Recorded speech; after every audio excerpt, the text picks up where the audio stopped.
You are ordered to support the Summoned Heroes section. There is a squad of low-level nobles with an average level of 15. This is not a quest, this is a suicide mission. You are their new support priest. Claims to be level 3, but that's just a cover because your corrupt church simply abandoned its most broken max-level agent to clean up after itself. Meet Ares Crown, priest of the Holy Church. A month ago, he was summoned to the top for a world-scale mission, the importance of which can overturn everything. Slippery Cardinal Cleo is bribing him directly. You have a new task. And what is this great mission to support a hero who was just summoned from another world? To defeat the Demon King, Ares can barely digest all this absurd nonsense.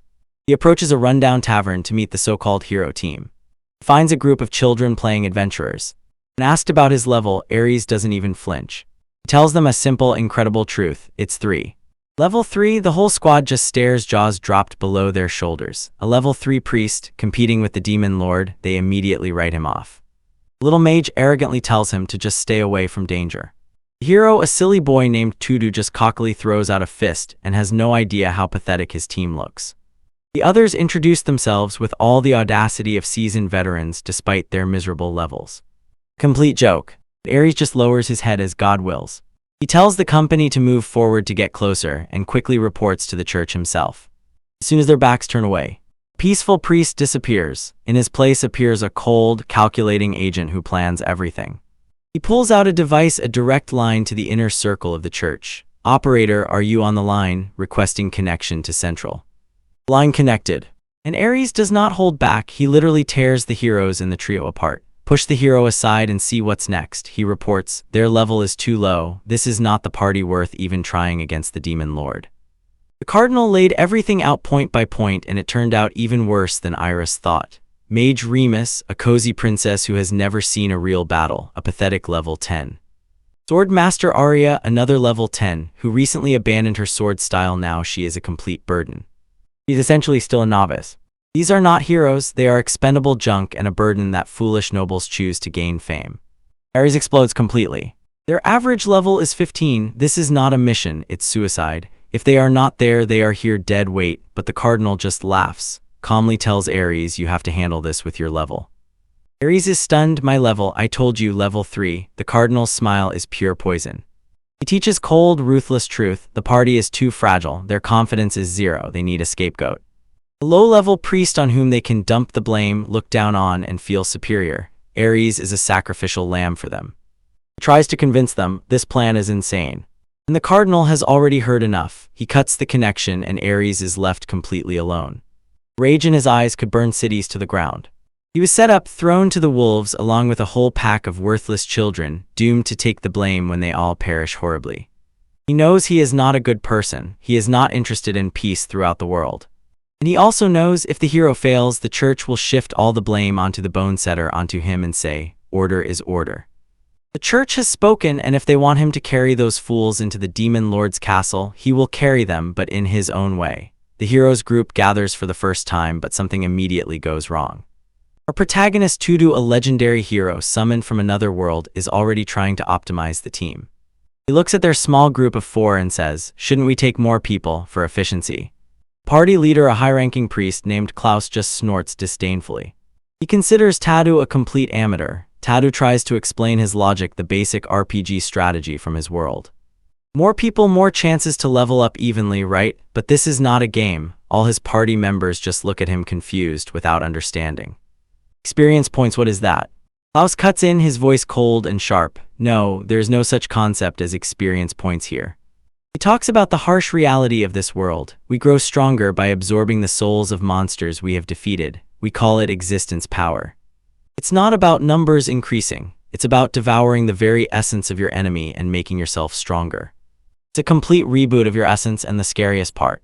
Only the one who delivers the final blow receives the power. It cannot be shared. There are no shortcuts, no passing it on to others either. You eat what you hunted yourself. Realizing that Tadu is a complete novice, Klaus lays out the plan. They will head to the great forest zone of Vuru to level him up. This place is teeming with monsters, the perfect hunting ground to forge their new hero. Then he reveals the terrible stakes. This is not the first time we have summoned a hero, he says with a grim look. Before the demon lord makes his move, only a limited time remains.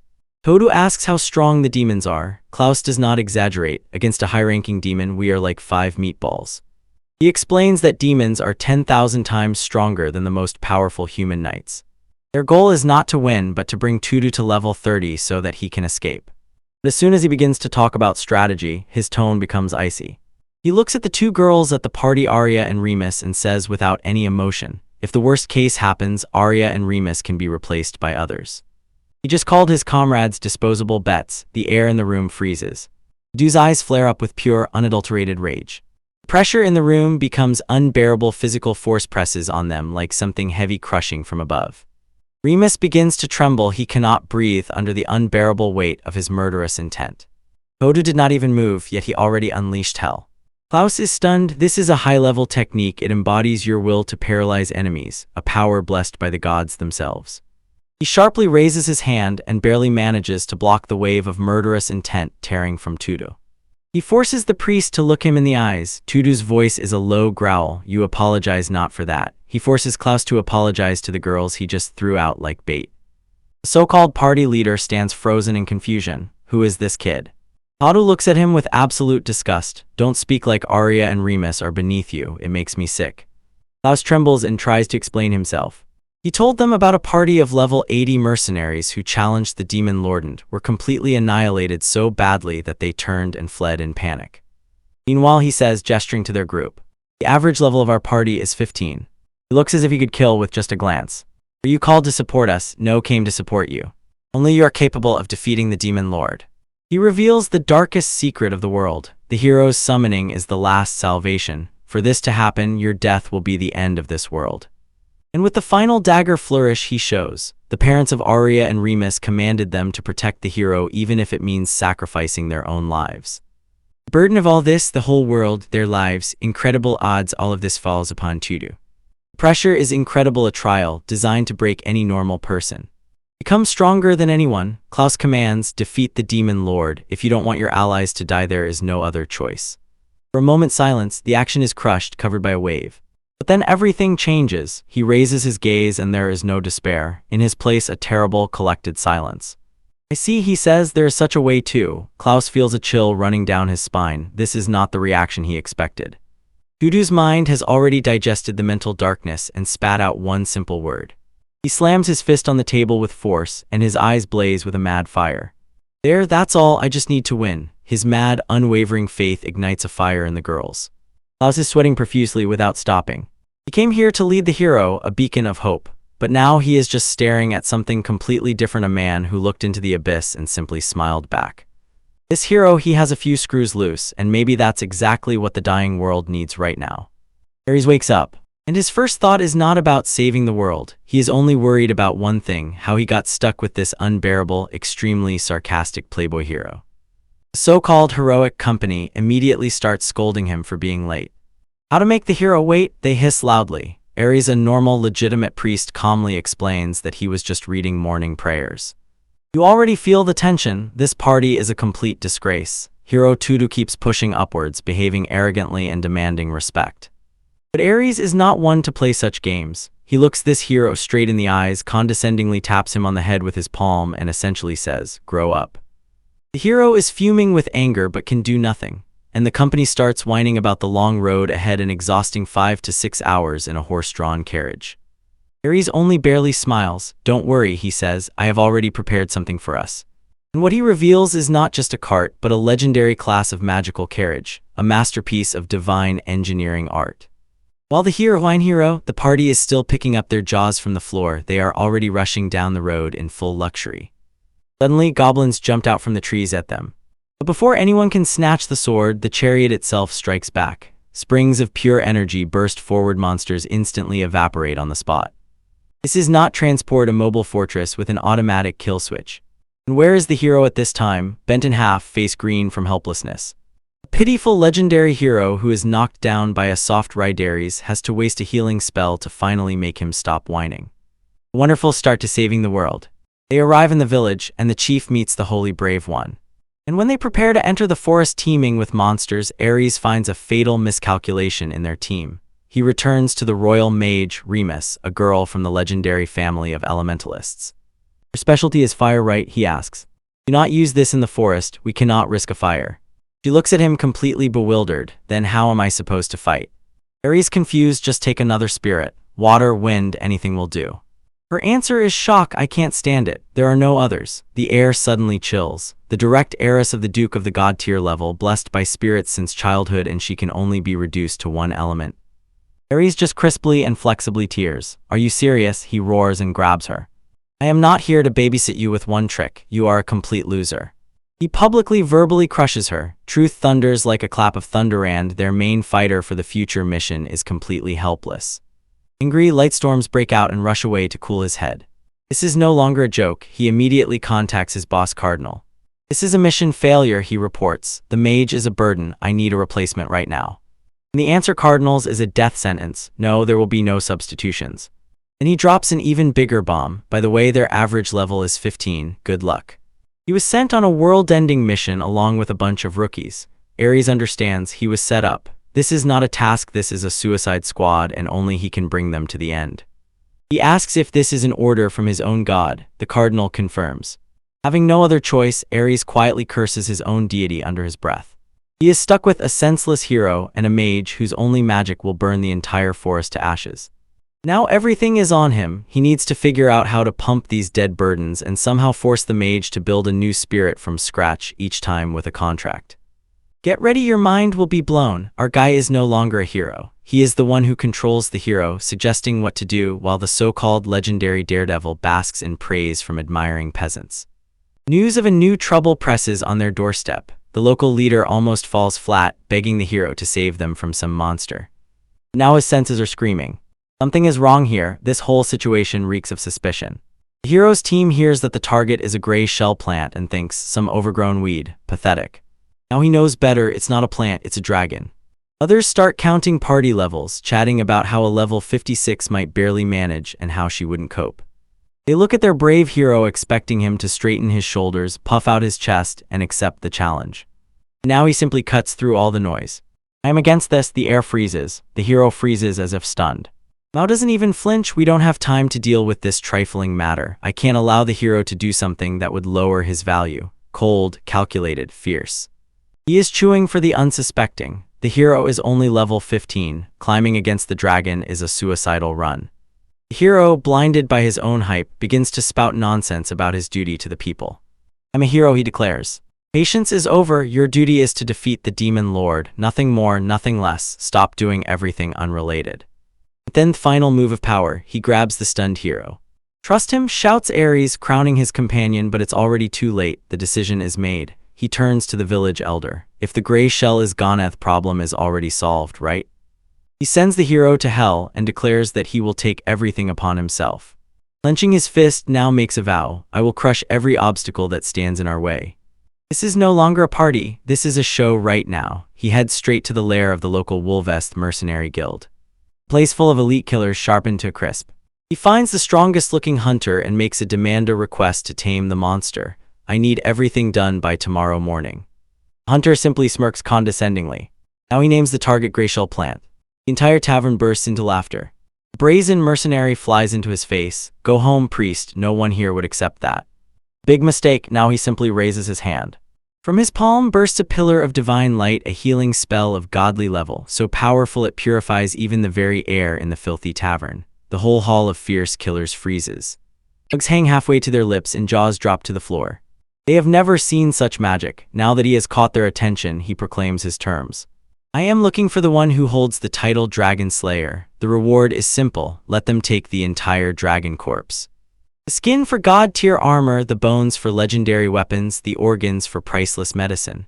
Fortune will come as well, one they never dared to dream of. The mercenaries are stunned. The risks are insane, but the reward is one that changes the whole world. They know skills alone are not enough in their line of work. Luck is also needed. And now the very same miracle is about to happen. Will you take part? Asks the hunter, just a disdainful, skeptical snort. I will cast all the buffs I need. My buffs last 10 hours, that's the difference. He does not offer help. He offers to turn them into living gods for half a day. That's all. The strongest team in the guild, average level 15, immediately stands up. We accept your application. They introduce themselves, a crew of elite specialists. Leader Thomas looks at Na with awe and suspicion. What brought the servant of God like you here? Na's answer is ice cold. I am now considering whether to leave or not. Absolute legend. With the hired cleaning team, Na realizes that he must quickly return before the hero does something foolish. He returns to the roadside inn, so that he knows his party is waiting. How did the negotiations go? All good, Na says calmly. By morning, they will be conquered. He casually recalls that he hired a level 40 team and strengthened them so much that they wiped everything to nothing. His own party cannot believe it. He outsourced the hero's work. But this is just the beginning. He turns to the party's elementalist Remus. What is this? She asks. He has a revolver in his hand. He calmly explains to people who only knew swords and magic how gunpowder and bullets work. Remus is horrified. I am a mage, she shouts. Stop her, you are a fire mage in the forest. Do you want to become a laughingstock and burn down a famous grinding spot? He tells her to sign a contract with the new spirit. Others try to protect her, but Na was already thinking about the next fight. I can heal most non-lethal wounds, so there is nothing to fear. He has already considered their possible defeat and predicted a plan for such a case. And they call Remus a burden. Now he simply asks what she can do, make fire all right. And he lands the final checkmate. Did you buy supplies, medicinal herbs? Mutilated Tudu, finally remorseful, now asks the question, can he learn Holy Dre? Now explains this is not magic, it is a miracle, a blessing from the gods, a power available only to heroes and priests. And here is the moment that changes everything. The legendary hero, the chosen one destined to save the world, looks at his priest with eyes full of despair. Will you teach me? Now he was momentarily speechless. Even he could not have expected the hero to surrender so completely. And just like that, everything turned upside down forever. The priest became the master and the hero his apprentice. This journey is no longer about saving the world. Our hero's team reaches the next city. They look like a pack of lost children. They pass through the gates, the fortress that was supposed to keep monsters out and hold people in. This is their new reality, a world of walls and war. The priest at the party Ares starts examining them. Have you ever fought a monster? He asks. And then all calm, a cool client, he simply says, I have. But the girls admit they only dealt the finishing blows. Ares gets that same self-satisfied expression and starts approaching them like a conceited teacher. He explains that in this country. Just then, a cart rolls by. It carries the corpse of a colossal creature. The thing is, this huge monster is a mountain of claws and armored scales. Now he can't help but stare, so he mutters, such monsters exist, a barely trembling admiration in his voice. But Ares just snorts. Relax, he replies, dripping with contempt and arrogance. People like him don't go where we're going, and this is really a big catch. The rough traveler laughs, probably thinking these kids are climbing to their deaths right now. Ares instantly silences him, his face like ice. Our business is finished, he says, and sends that man away like trash. Now he looks at the dead monster. Fire flares in his eyes. He feels it inside. He must be able to overcome such a thing. And Ares confirms it, a cold, direct voice. That is exactly why you were called into this world, to now embody what belongs to Tsugu. No pressure, right? Just the fate of the world on your shoulders. Later in the carriage, the entire company's internal drama explodes. Ares tries to make the princess take the reins, and she throws a tantrum. He explains that this is done to preserve her precious mana, but in the process drops a real bombshell. Another hero, Arya, has zero magical power, none at all, completely.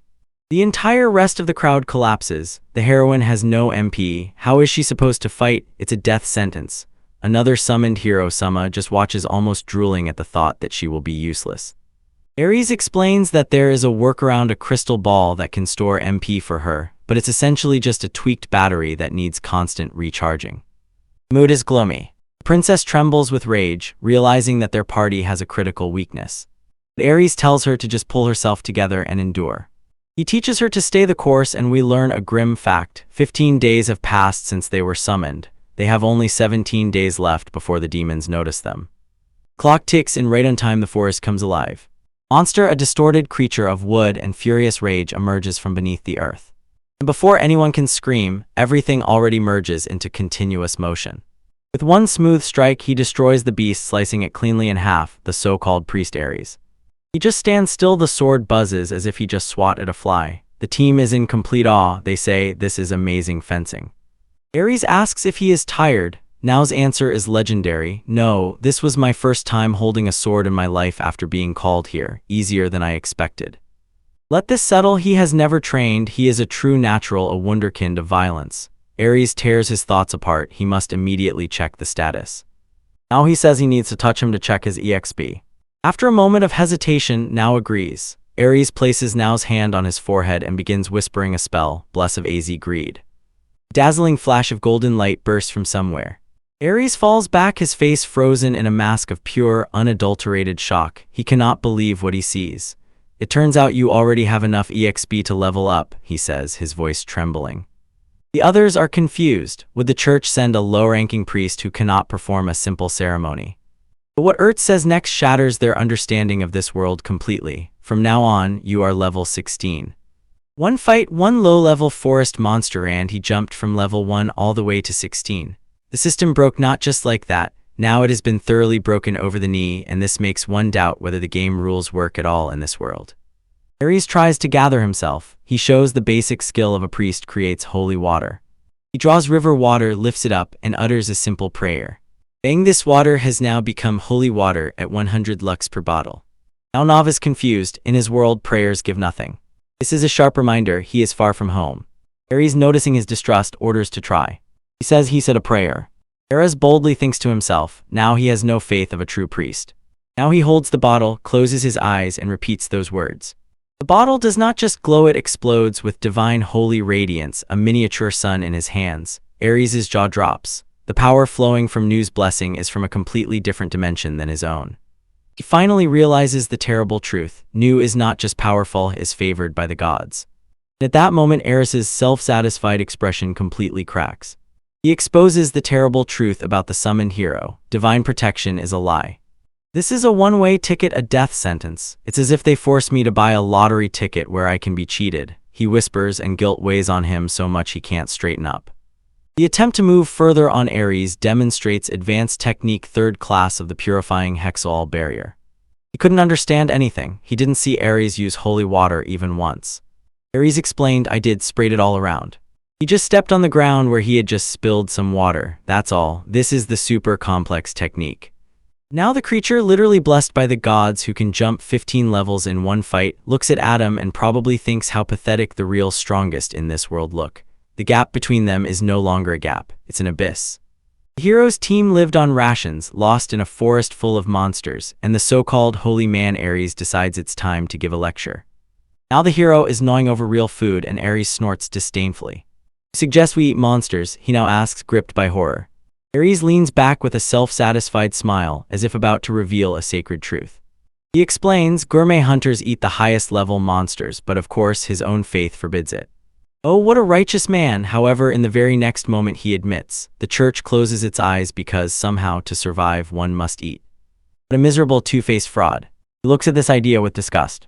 Night falls, they gather firewood for the bonfire. Aries, Lord of Banalities, asks, do you have flint? And the quiet elementalist Remus just shakes his head. This is not needed. She extends her hand and summons a tiny fire spirit, a little salamander. Aries is a bit impressed. Wow, level 10, capable of materializing a spirit, he says, his voice dripping with superiority. He even feels smart recognizing this, a middle-upper-class salamander. Then the very air begins to crackle, as if streaming with sparks. A little flame bursts into a pillar of hellfire, an inferno that scorches the very heavenly heights.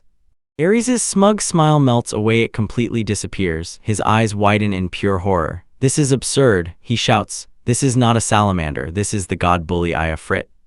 Creature of absolute destruction, a great spirit, for control over whom kings and countries would give everything. And it was called forth by nothing else but a little girl, barely level 10. At that very moment, his entire conception of the world shattered completely. The priest's pride gone, his holy deed forgotten. He lunges at Ramushi's eyes burning with greed and despair. You genius monster, why can't you sign more contracts? He begs, bows down, and demands that she use her god-tier power for his world. From a holy man to a miserable dog with a humiliating bow in less than 5 seconds. 10 days pass in the merciless forest. While now held the front, his blades were covered in monster's blood, and he was leveling up at a terrifying speed. Aries just silently watches from behind. He is not a comrade, he is just a celebrated nanny. He analyzes his party members, revealing their weaknesses and assessing them precisely. He gives simple advice that he probably read in a book. Night after night the party rests. And the gap only grows. Nox's level explodes and Remus is a girl with literal god mode. All this time Aries is confident that he is in control. He is the mentor who leads the chosen. He even takes secret calls from the leadership, grumbling about the mission as if it were some kind of hard labor. He has no idea he is only a temporary tool. On the 11th day, now decides that they are returning back. After a brief conversation, the party agrees. Aries continues to play the wise advisor. He nodded solemnly as if confirming a truth. I will follow our leader. Even now, he gives instructions for when they reach the city, feeling so important. He believes that everything is going according to plan. They finally return back to civilization. The mission is complete, and that is when Neil returns to him, his face like a mask, complete indifference. Aries, sorry, but please leave this party. The world freezes. The Saint the Mentor, the guide, has just been thrown out like trash. All his conspiratorial game, all his arrogance reduced to nothing by one cold phrase. A shockwave spreads, leaving pure, unadulterated rage. You think you know betrayal, but you have seen nothing yet. Meet Aries. The consecrated priest, the only goal to support the so-called hero and save the world. And what is the reward? He is simply thrown out. The anger flares instantly, a dazzling explosion of pure rage rolling through empty streets. This is not the cry of a broken man. This is a declaration of war. He shouts into the communication device and the voice tears with rage. Operator, relay to Cardinal Cleo. Our hero was kicked out of the party. The Cardinal on the other end does not even sound surprised. Sorry, Aries, they reply in a cold voice, calling the hero a womanizer. Now we clearly see why. The so-called hero Naotsugu looked Aries straight in the eyes and said, his reason, pure, unadulterated arrogance. Because you are no longer needed, that little bastard just arrogantly mocks. This fool thinks he brilliantly replaced Aries, but his logic is pathetic. He quarrels and grumbles, behaving as if he is a spoiled child. He even has the audacity to claim that he cannot take on the role of both healer and attacker because it is too difficult. But it is not the hero's duty to act that way. Now Aries tries to warn him, explain that this burden will cost him dearly. Because it will paralyze their alignment speed and become a deadly weakness. Hero's mind has already made up. And why? What great strategic reason is there for this crazy decision? The hero admits it with a self-satisfied smile on his face. I asked that the party consist only of women. He wiped from the face of the earth their most vital support. Because he prefers women. He tries to gather a harem, not to save the world even after he was betrayed for such a pathetic reason. He gives the fool two conditions. The first, you must immediately find a new priest for your team. Without a healer, you will definitely be wiped out. This is not kindness. As a devout believer, Aries calls it faith. He even gives the party his share of the funds and tells them to spend it on buying equipment for the new priest. And as soon as he leaves, he utters his second terrifying condition. His eyes are ice, make sure you defeat the demon lord. Alone in the tavern, the rage finally arrives and subsides. Aries pushes back the gulp in one burst. The bitterness of betrayal washes over him like a wave. But he doesn't stay alone for long. A message arrives on the device. It is said by a man named Cleo, his boss, who already knows everything. Cleo just laughs. What a mess. He shows that the hero's party is a complete joke. They are only level 30 and have been hunting weak beasts for 10 days straight. Without a healer, they completely and finally stop. Aries thinks the mission is over, but Cleo delivers an unexpected blow. You have not yet completed your mission. Church does not send a replacement. This is a trial. Were you kicked out of the party? That changes nothing. Cleo reminds him of the real order. It never joined the hero's squad. It supported the hero and finished off the demon lord. Let the demon lord. This is just business. A temporary defeat does not count. Cleo is ruthless. He says that if this hero fails, they will simply call another. The Aries mission is not yet complete. Moreover, it has only just begun. Understanding hits him like thunder out of a clear sky. Cleo knew. He knew everything from the very beginning. He knew the hero is a worthless bastard who will ask a woman priest. He deliberately got rid of the amateur mage and sword master. It was a complete setup plan. The face of Cleo is a cold, calculated mask. Your business has just begun. Whether you are in the party or outside, it does not matter. Support until the end, Sugu. Overthrow the demon lord. Aries is boiling inside like a piece on a chessboard, in a game he did not even agree to. When Cleo noticed his despair, she suggested investing in him, sending a priest for support. But Aries was already utterly tired of being manipulated. Go to hell, he shouts. He inhales and the anger hardens, turning into cold iron determination. He will handle it. He will make sure this mission succeeds no matter what.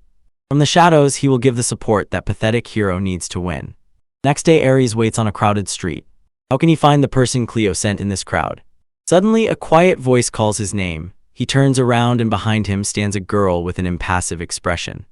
I am from Asgard Church General Magic Division, she says. My name is Amelia Norman. I act under the orders of Cardinal Cleo. I'm here to support you. She is not a priestess, just a random woman pulled from the street.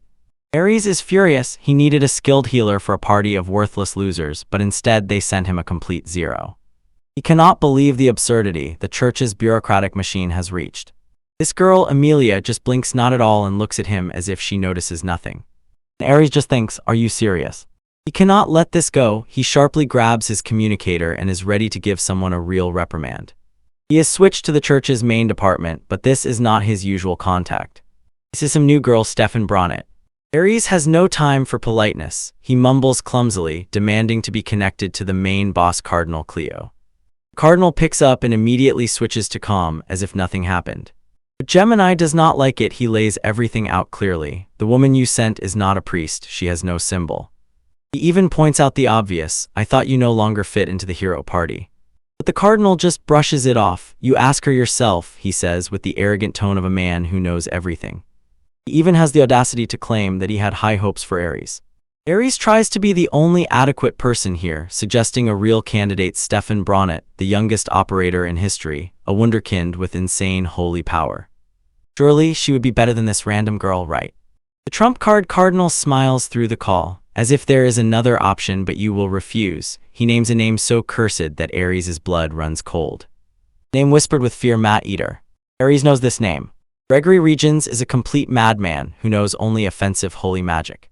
A lonely gang of thugs which he had been trying to expel from the crusade for years. The sorcerer companion essentially says, either the girl I sent or a madman. Choose. Aries grits his teeth and surrenders. When the Cardinal finishes him off, you ask why I sent her. He replies with a wicked smile in his voice. Because I sent her to interfere with Pesu. Aries freezes. The Cardinal delivers the final mind-shattering verdict. The operator progeny he just named, Stefan Bonnet. That is Amelia's real name. He was deceived. The Cardinal used his own logic against him and cut the connection, leaving Aries in despair, screaming at the deadline.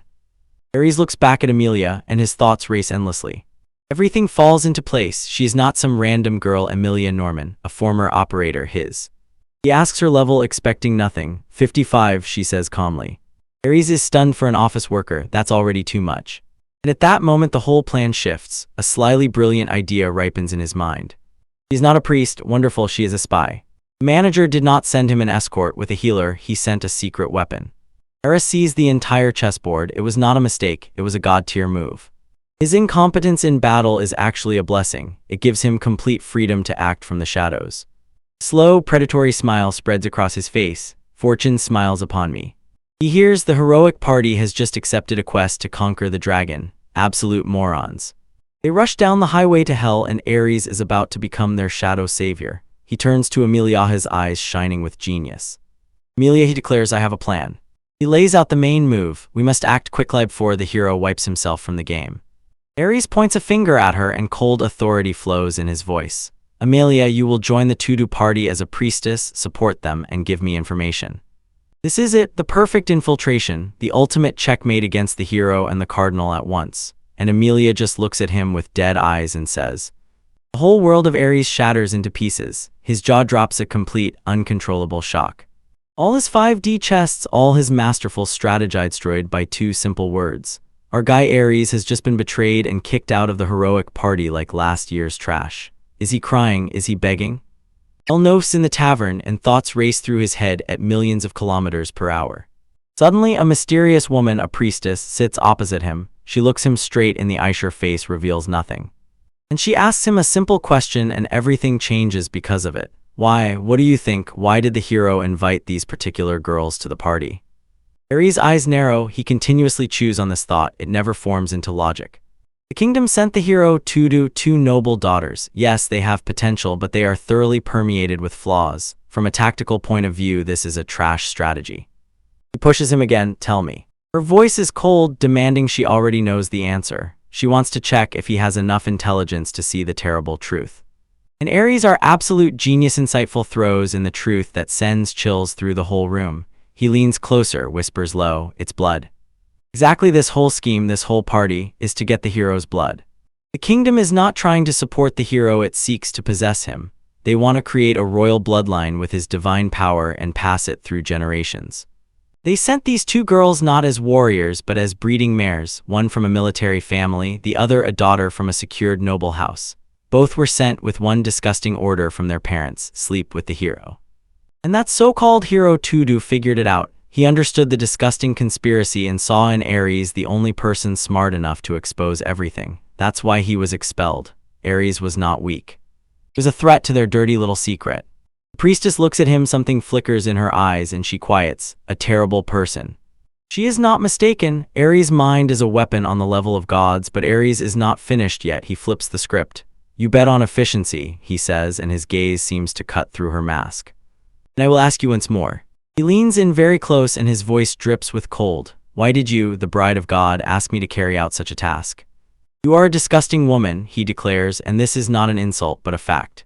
He knows she is playing the same 5D chess as he is, and as soon as the truth surfaces it turns out she was meant to be brought as another sacrifice for the hero.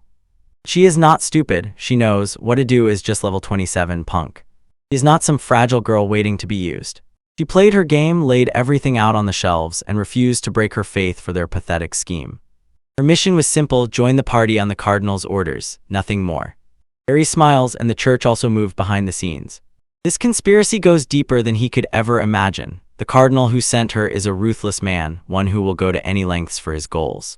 Then she drops another bomb. What are you capable of? Aries asks. Her answer is stunning. Cleaning, laundry, cooking. I can't do any of that.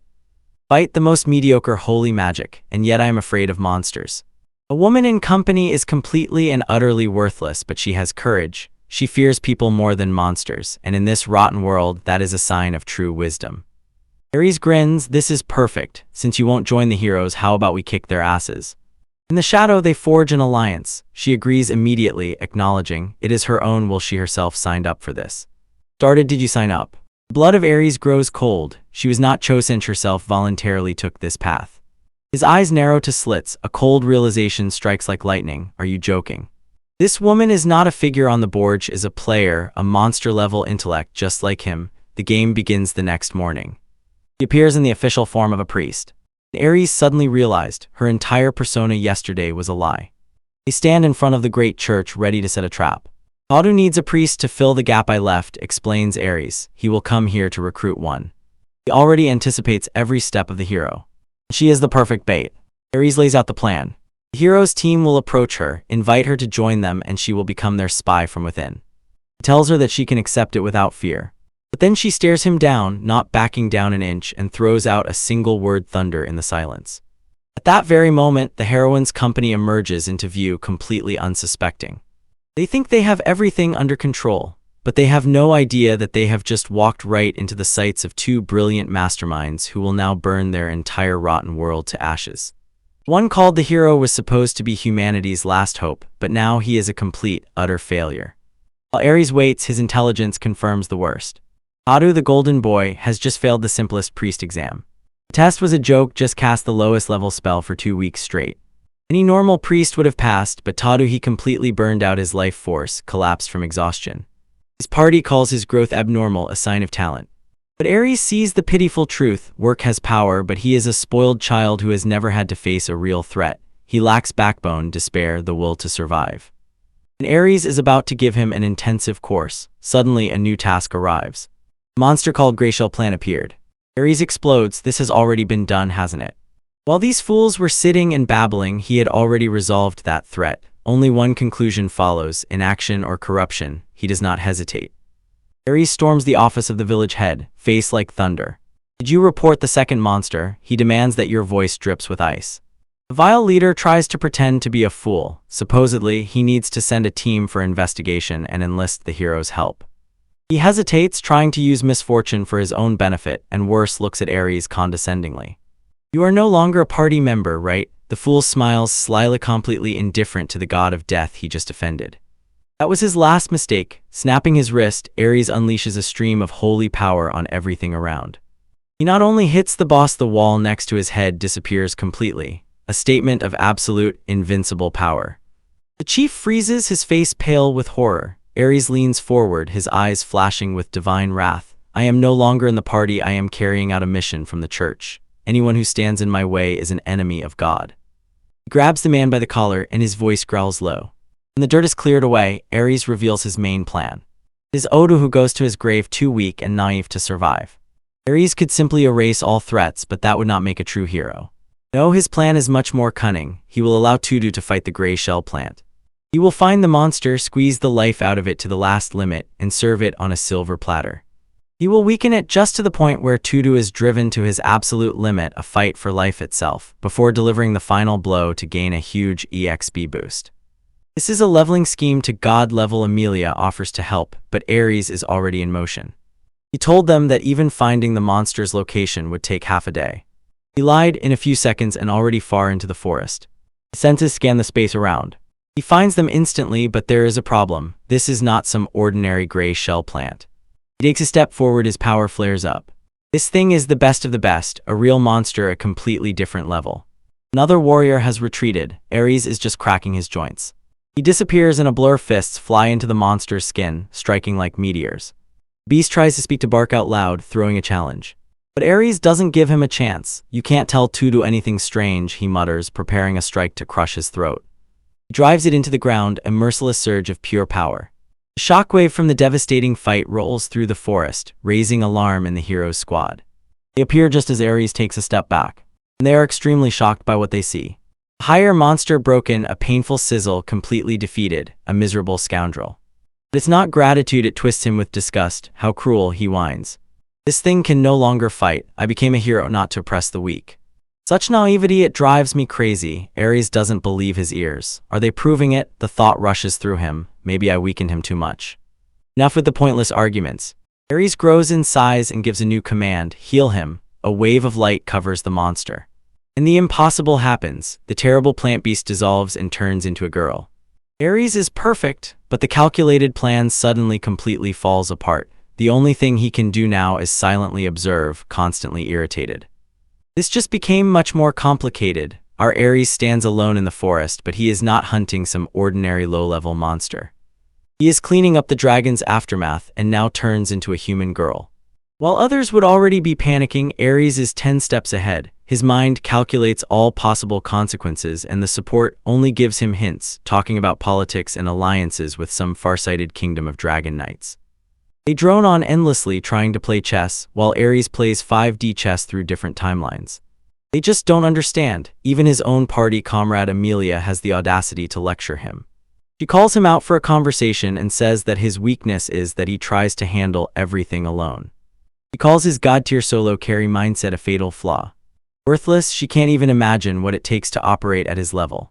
He just brushes her off. He has no time for therapy when the world is burning. Later, the dragon girl Gresha sleeps peacefully, carefree. This so-called Ali Remus decides that the time for interrogation has come. He looks at her as a complete threat and reaches out to grab her. But he doesn't manage to touch her finger yet. In a moment of pure cold-blooded speed, he intercepts Remus's hand. This is not a rescue, no, not a rescue. Ares clenches his fist so tightly it hurts. He delivers a bone-crushing blow right to the dragon girl's stomach. Everyone freezes, their minds completely shattered by what they just saw. Ares leans toward you and his voice flows like ice. Make a sound in your body, there is already dead hostility. Answer my questions and you are also dead. Melia is horrified. Son of Harry, you have gone too far. But he does not even flinch. I cannot relax vigilance. She may look like a human, but she is still a monster. He gives her an ultimatum: obey every command or he will erase you into nothingness. With tears in her eyes, she agrees. The contract is forged in fear and power. With the new favorite under control, Ares reveals the real trouble. The dragons are restless for a reason. A demon has appeared in the forest. A threat that will make kingdoms tremble. And what does our guy say? He just mocks. I will not be afraid because of some 1 or 2 demons that appeared now. The absolute Shad, his master plan is already in motion. He orders the other side to deal with the demon while he takes the so-called hero Tadu and his feudal company away from the real fight. He sends them to a new level playground, Golem Valley, so they do not let everything go awry. It was then that Valley Detail earned Emmett Wabley Wartsling Cowper for messing everything up. He skillfully led the village elder by the nose, ordering to stay away from the forest, because there, allegedly, is a dangerous monster. When asked who reported this, Ares only smiles crookedly. Unfortunately, I cannot say who exactly. He literally controls the flow of information for the entire region. The hero's team knows nothing, but is happy they want to go farm in Golem Valley. But one of them sees through all this BS. She confronts Tudu and shouts, "I am the hero, but even if I am the hero, I still put my level first. Is that normal?" Tadu just stands still, a perfect example of a useless hero who relies only on the title. But as soon as Ares thinks he has finally made his plan foolproof, disaster strikes. He receives a report. Tadu, a fool, a complete idiot, ignored his direct warnings and led his party straight into the forest, teeming with demons. Ares' face twists with pure rage. "Why can't any of you obediently follow my script?" He clenches his fist, madly furious. The biggest obstacle to his perfect plans is simply the stupidity of the people he is trying to save. Our story continues with Ares, a man who operates on a level incomprehensible to others. While the so-called hero and his party break deep into the forbidden Vero forest, chasing a demon for glory, Ares already knows the truth. The weak, arrogant fools are walking straight into their graves. Amelia is worried, but Ares is ice-cold, calculating. He understands, with this pathetic level, they wouldn't even handle the ordinary monsters in this place. Suddenly, a message arrives from Greshi, his familiar. It contains only one thing: she is hungry. For everyone else, this is complete nonsense. But Ares understands the terrible truth behind these words. The hero's squad is about to be eaten. Will he hesitate, form a team? No, he simply decides, "I will go." Amelia tries to join, but Ares instantly pushes her away. "I specialize in one-on-one fighting," he declares, and his strength ripples around like a wave. He explains that he is a one-man army, a self-sufficient god of war with his own healing and buffs. The party would only hinder him. "You want to say that I will only be in the way?" she asks. Ares doesn't even blink. "Fine." He gives her the only absolute command: "Go, Oba, but as soon as you feel danger, run away." They enter the cursed forest, a place where the very darkness seems hungry. They are already gathering at fools just a few kilometers away.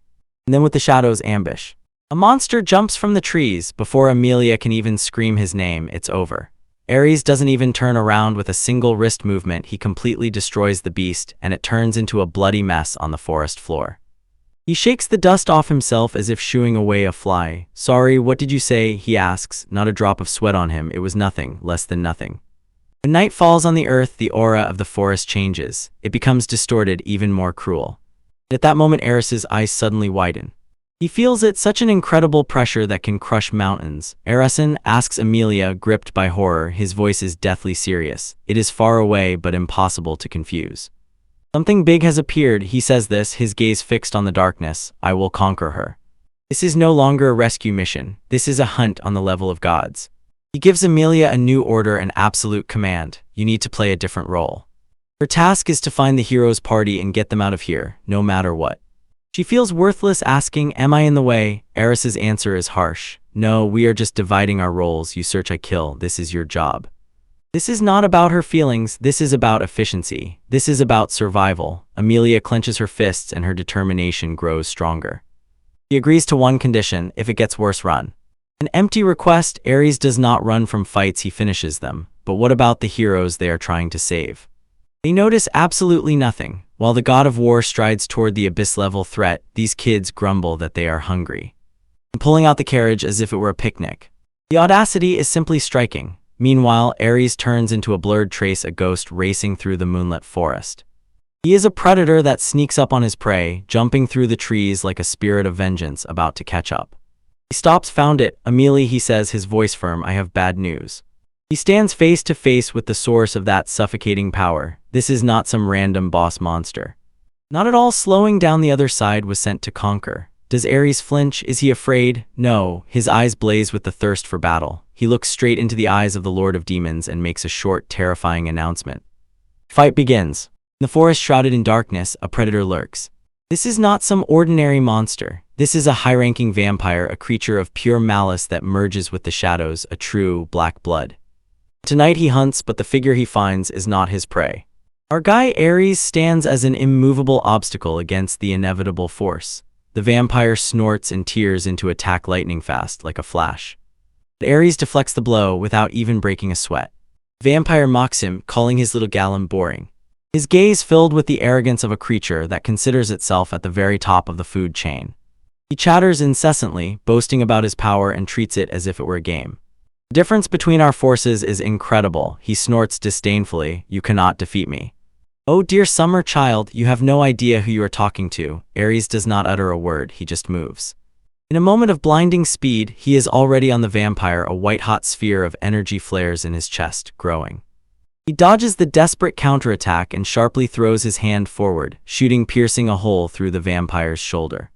Creature freezes in shock. Ares grabs his hand, the grip is iron. Vampire, he demands, and his voice is cold as a grave. Name yourself. Vampire Zarpan just laughs with a mad, arrogant laugh. He reveals that he is a descendant of a great vampire lord, whom the king sent on a mission to find the hero. He looks disdainfully at Ares and calls him a toy to chase away boredom. He monologues all the time, so stuck in his own miserable ego that he does not notice the trap closing around him.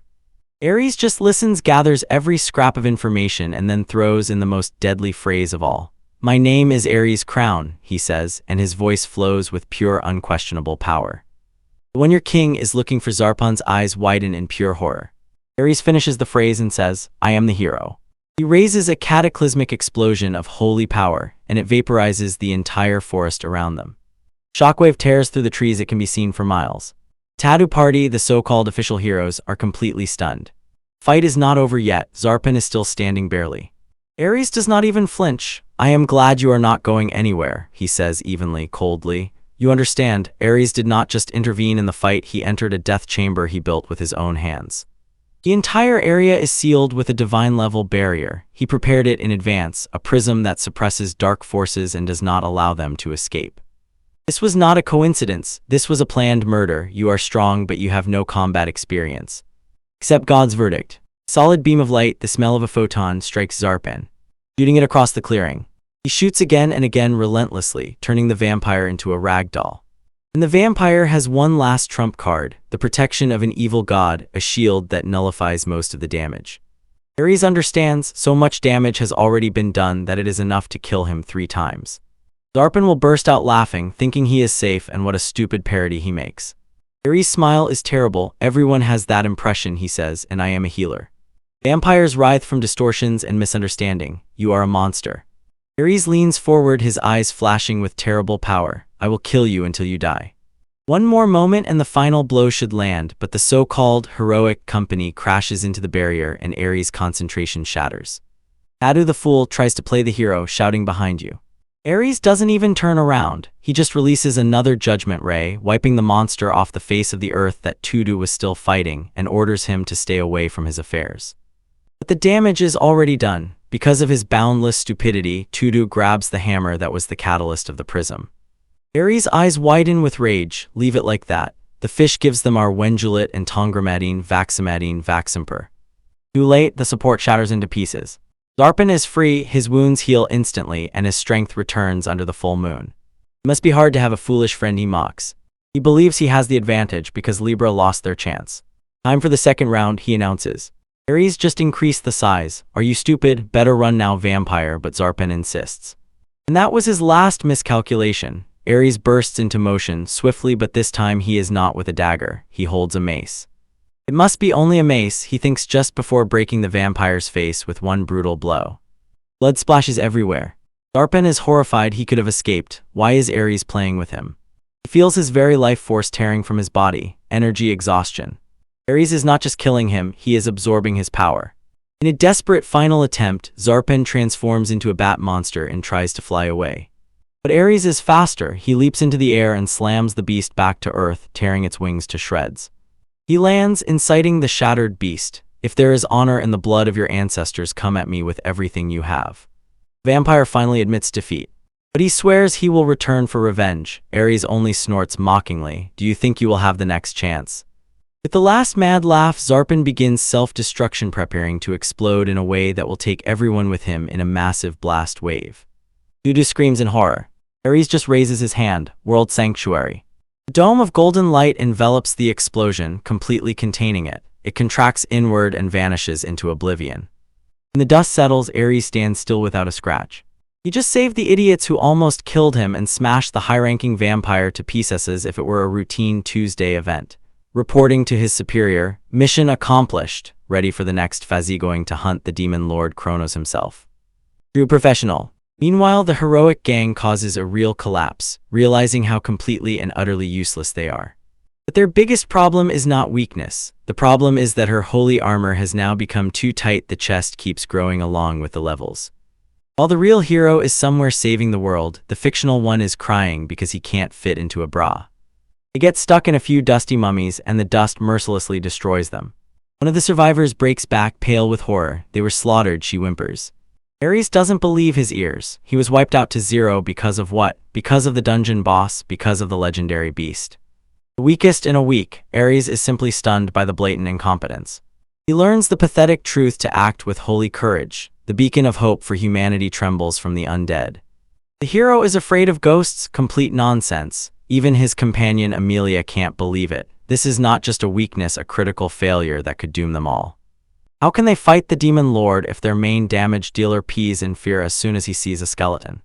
While the brave party cries about their fears, Ares' mind is already working. He is not here to be a therapist. He is here to win the war, and this pathetic flaw in his main weapon must be fixed immediately. He looks at Amelia and cold rage burns in his eyes. Fearfulness is their reason. The word hero is written with symbols for brave. Where has all his desperate zeal gone? Ares clenches his fist as if I would accept that. This is not something he can brush off. He needs a plan to drive Tudu into the catacombs and force him to face fear, even if he doesn't want to. And that's when the gears of his divine mind start turning. Tudu is a fool, but a fool with a heroic complex. He puts justice above all else. Ares lays out the most diabolical, cold-blooded plan imaginable. If the child gets lost in the catacombs, he begins, and a dark gleam flashes in his eyes. We will have to catch her by surprise and cut through to save her. Amelia is stunned. We kidnap the child and leave her in the catacombs as bait, but that's not all. She already has the perfect candidate. A new priest for Tudu's party. She steps aside and shows a small child looking so innocent. She meets both requirements, Amelia says with a cold smile. Tudu won't be able to close his eyes to her. Ares just watches. This is not a priest, at least not yet. She is about to become one. She is called over and given the name Spicolor. Amelia leans in and whispers the final cruel step of their plan. We will use this priest as bait to lure Tudu. Ares can only glance back at one thought seriously rolling in his head. This is the level of ruthless strategy needed to drag a broken hero. And again we begin. Do you think you know what a hero is? A battle-hardened warrior fighting for justice? Hold on, this dream will shatter into a million pieces. In a world drowning in chaos, they chose a so-called hero named Tudu to save them. The problem is only one. He is weak, pathetic, so his team comes up with a plan so twisted it makes you sick. They find a little orphan girl alone, in the middle of a world torn by war and monsters. And what do? They tell her she will become the hero's companion. Ares, our protagonist, sees through their disgusting lie. His eyes narrow with cold fury. He doesn't even need to ask. Girl's downcast eyes have already said everything. She is a disposable pawn. Amelia, the hero's strategist, shamelessly admits this. She literally went to the shelter and chose a child based on. Ares cannot believe such pure stupidity. You don't even try to judge their talent, he snorts disdainfully. This is not a party, this is a suicide squad, and this little girl is the first victim. Amelia just shrugs, as if it's better than dying a dog's death. She says it as if doing the girl a favor. The priest in the church just nods and continues to spout nonsense about how to find faith in death. Ares is going crazy. Silently lays out cold facts. 8 out of 10 will die. No, there is a 99% chance that she will die somewhere in the middle. They plan to throw this child into the forces of the demon lord, where even experienced soldiers were destroyed. Their logic is simple. The hero can't handle it now, too low level, and maybe when he sees this girl die, he will have a boost of faith. Ares is disgusted. He has morals. He cannot accept sending a child to death. And then the incredible happens. The little girl, hearing that she is being sent to death, simply raises her eyes and says, I will do everything I can. Ares collapsed. This is not a joke. You will die, he shouts. He tries to reach her with reason, offering a safe, quiet life. She has already fallen under the brainwashing of their heroic fantasy. And it is then that Ares' plan begins to take shape. He looks at the girl not with pity but with calculation. This child has neither reason, nor family, nor anything to live for. She is the perfect bait, but not for the demon lord. No, Ares has a much bigger goal. He agrees to their twisted idea, but on his own terms. He needs to prepare the stage before the hero's party arrives. He returns to the girl. What's your name? Spica, she whispers. And so the training begins. Ares leads Spica into the darkest, most cursed catacombs imaginable. The place is teeming with the undead. Spica is still a child. She has never fought a battle in her life. She is scared to death. Ares doesn't even flinch. He summons a simple, guiding light, drawing her deeper and deeper into the darkness. Don't stray from me, he warns. The monsters here are weak, but you wouldn't be able to defeat them. Suddenly, a rotting hand flies out from the wall. A grotesque zombie lurches at them crookedly. Spica freezes in absolute horror while Ares is calm. He looks almost indifferent. He raises his hand, 2 fingers extended like a weapon. Break arrow. In a moment, a flash of sacred light bursts from the joined fingers and a storm of radiance flares up, burning through the undead creature from every angle. It doesn't just die, it is destroyed to smithereens by a dazzling explosion. The speaker froze speechless. What was that? Divine protection, says Ares as if it was nothing. This is not a priest, this is a monster. They continue pressing further deeper into the catacombs and finally come out to an ancient empty hall with an altar. Ares surveys the area, empty space, the only exit. His lips form a bold smile. Perfect, the perfect place to lure to do it, the perfect coffin. He lays out the main plan. He will use this room, this girl, and the entire dark, filthy dungeon to turn it into a trap for the so-called hero. He will make them fight a merciless horde of zombies, draining their strength and breaking their spirit. To make it even more interesting, he summons a giant ball of light. He is a hero, says Ares with a frosty smile. He will have to win. Training is just about to begin. Meanwhile, Hero Tudu and his squad finally receive news. A little girl descended into the catacombs to strengthen her faith. Tudu puffs out his chest. How will I save the world if I ignore a child who needs help? I'm a hero, let's go. The fool took the bait, hook, line, sinker. He got so cocky that he thinks, maybe I can burn every undead I see.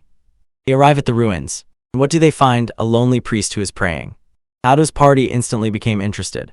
They are without a healer, but this priest Gregorio is a pure con artist from start to finish.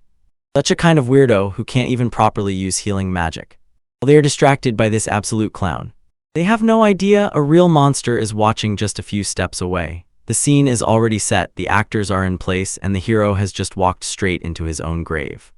Our story continues in dark, forgotten catacombs, where our protagonist Ares fights not only monsters. He turns to the young timid Spica and casually shows a 4th-class healing spell, a thing most priests spend years mastering.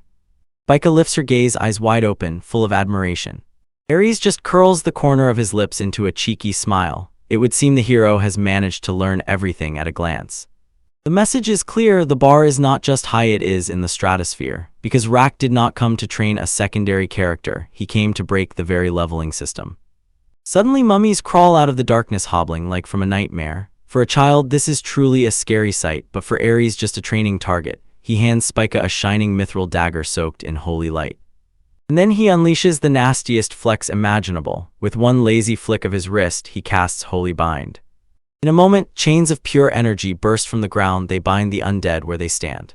They are completely helpless. Ares snorts disdainfully at the frozen monsters, and even a child could defeat them now. He didn't just defeat them, he turned them into living training dummies. Next, he commands, his voice cold as steel. Spica, trembling but stubbornly tearing forward, stabs the dagger into the mummy. She doesn't just die, she explodes in a fountain of sacred light and experience points. First taste of superpower hits her chest, and a fire ignites in her eyes. Outwardly, those ignorant fools cannot grasp his plan. Party member Remus makes contact, her voice dripping with accusation. Are you using her as bait? He calls him cold-blooded, a monster sending a child to death. Ares doesn't even argue, he simply says his parents ran an orphanage. He's used to dealing with children. They see a villain, we see a ruthlessly effective mentor with a god-tier level plan, and what a plan it is. He looks at Spica, her level still pitifully low, and makes a statement that shatters all logic. Let's make her level 10. Right now. His method, he will provoke aggression in every undead in the dungeon, gather them into one giant horde, and let her clear them all at once. This is not grinding, this is a dam system exploit. Westrock's speaker asks one question spinning in her head, can I become like you? His answer is instant and devastating, no way. He explains his path is a dead end, an ungrateful support role for a fake hero. Do not try to become me, he tells her. His desire is burning, focus on what you can do. The lesson is cut short. Ares's head jerks sharply to the side.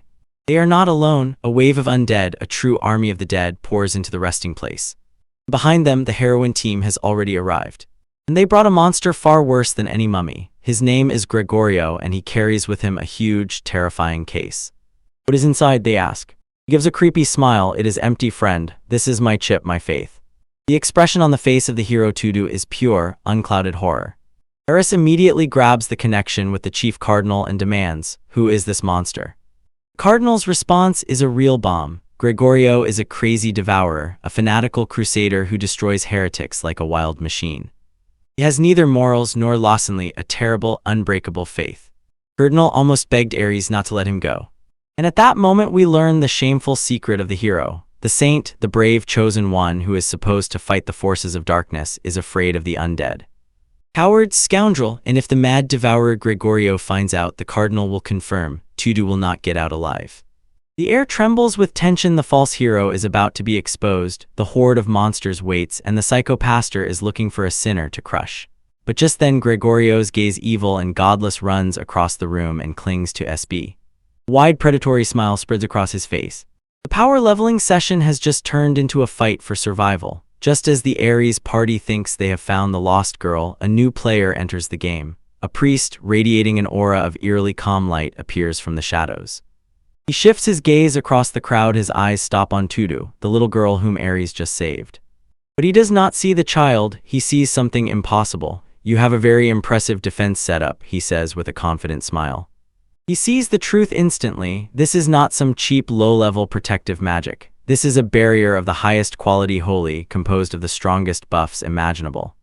But magic that would drain an ordinary priest in seconds. He assesses the one who created it as an archpriest of level 70, an absolute monster of faith. But then he looks closely at Tudu and his brain seems to crack. No, she is still level 10, he whispers, not believing. The power is real, but the sorcerer is nowhere to be seen. Just then he shifts his icy gaze to Ares. He says he came to meet a brother-in-arms, the one entrusted with destroying demons. And with a smile that sours milk, he points directly at our guy. This is probably a hint from our god. Little girl, if Ares is the one who put this barrier on you. And he is my best friend, Ares. Ares just stands still, completely confused. When did we become best friends? He already understands. This guy is a real psycho, and the group decides to get out of this cursed place as soon as possible. But the priest Gregory has other plans. It hurts me, but I have to deal with the enemies of my god, he says, a smile never leaving his face. Just as they are about to part ways, Tudu drops a real bomb. I would like to stay here a little longer, she says calmly. He in fact is drawn to danger. Before anyone can object, Gregory notices it, the threatening statue of a forgotten, heretical god. His friendly manner disappears. Instead, the cold rage of Exiled emerges. Let's destroy this, he says. Ares tries to stop him, but it's too late. The statue's eyes flare with ominous energy and it begins to move. Stone Titan rises, a golem of incredible strength, and Gregory just laughs. A wild, insane laughter flies through the ruins. Phew, enemies of my god, you won't even have time to regret your actions, he shouts. I am Gregorio Regions, third from the bottom, and I will weigh your sins on the scales of my god. The golem swings its giant stone club, but Gregory bursts from his place with inhuman speed. He calls the ancient guardian a relic made by heretics and meets its attack head-on, face to battle. This is not a priest, this is a warrior of God, a swordsman whose technique is flawless and so dazzlingly fast that even the party cannot believe their own eyes. He dodges a blow that should have smashed him to paste, then throws a tiny smoldering object to the ground. With a smile on his lips, he swiftly jumps back into a deep pit. Golems feel victory, and it follows him like a shadow. As soon as the golem lands, the object explodes, a cataclysm of sacred light. This is a divine trap. The golem is instantly covered by pure, concentrated divine punishment. Gregory's laughter rings like a symphony of destruction. Ha ha ha. Believe me, by my faith everything will turn to ashes. Once mighty, the golem is completely destroyed. Nothing remains of it, only dust and echoes. Ares and his company are silent. Such a level of power is frightening. This man is a monster in priestly robes. From afar, Ares' old squad watches in horror. Their plan to use the undead on Tudu is completely shattered by the appearance of this maniac. Ares knows he must immediately take Tudu far away from this fanatic. But it is already too late. Gregory turns to them. The mission with the golem is accomplished. This is not what I came for, he says, and his gaze fixes on Tudu. He suggests escorting them back to the city. Ares' blood runs cold. Within the safety of the city, Gregory's true nature begins to seep out and spill forth. God guides me, he says eerily. I have sworn to God I will destroy all their enemies. He is not here by accident, he is hunting. Suddenly, a voice rings in his head, a cardinal from his own church, ordering him to return to HQ for a sacred mission. A direct order from his superior. In response, Gregory only smiled. I refuse to return to your reverence. Cardinal is stunned. You ignore my orders. But Gregory is indifferent. He insists that it is divine providence and he must remain on this land. He boldly challenges the highest authority of his church, hangs up the call, and with a sinister smile, openly walks into the crowd.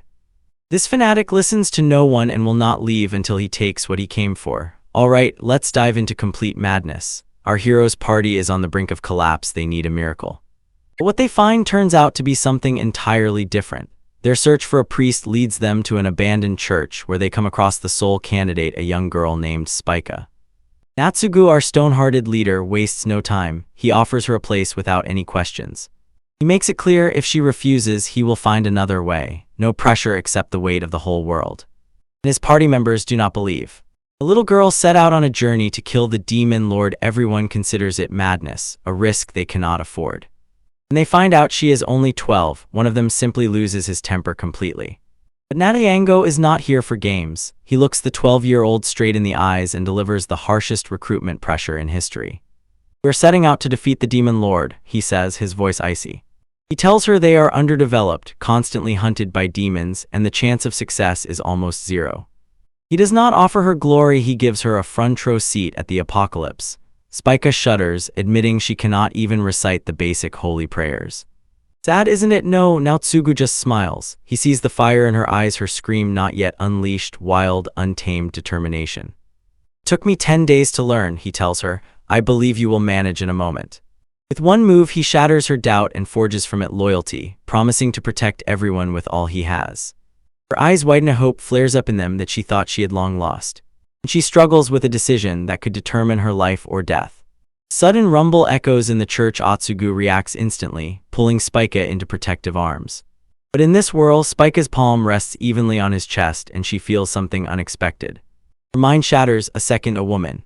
The bomb has dropped. Naratsugu, the stone-hearted leader, the man she just met, turns out to be a woman. Spica sways in panic, trying to process this crazy news. Natsugu completely confuses her. She mumbles words and apologizes, trying to turn it into laughter. Spica, trying to piece it all together, recalls a rumor she heard, that Tudu-san liked someone. And while this chaos unfolds, we sharply switch and see the real monsters pulling the strings.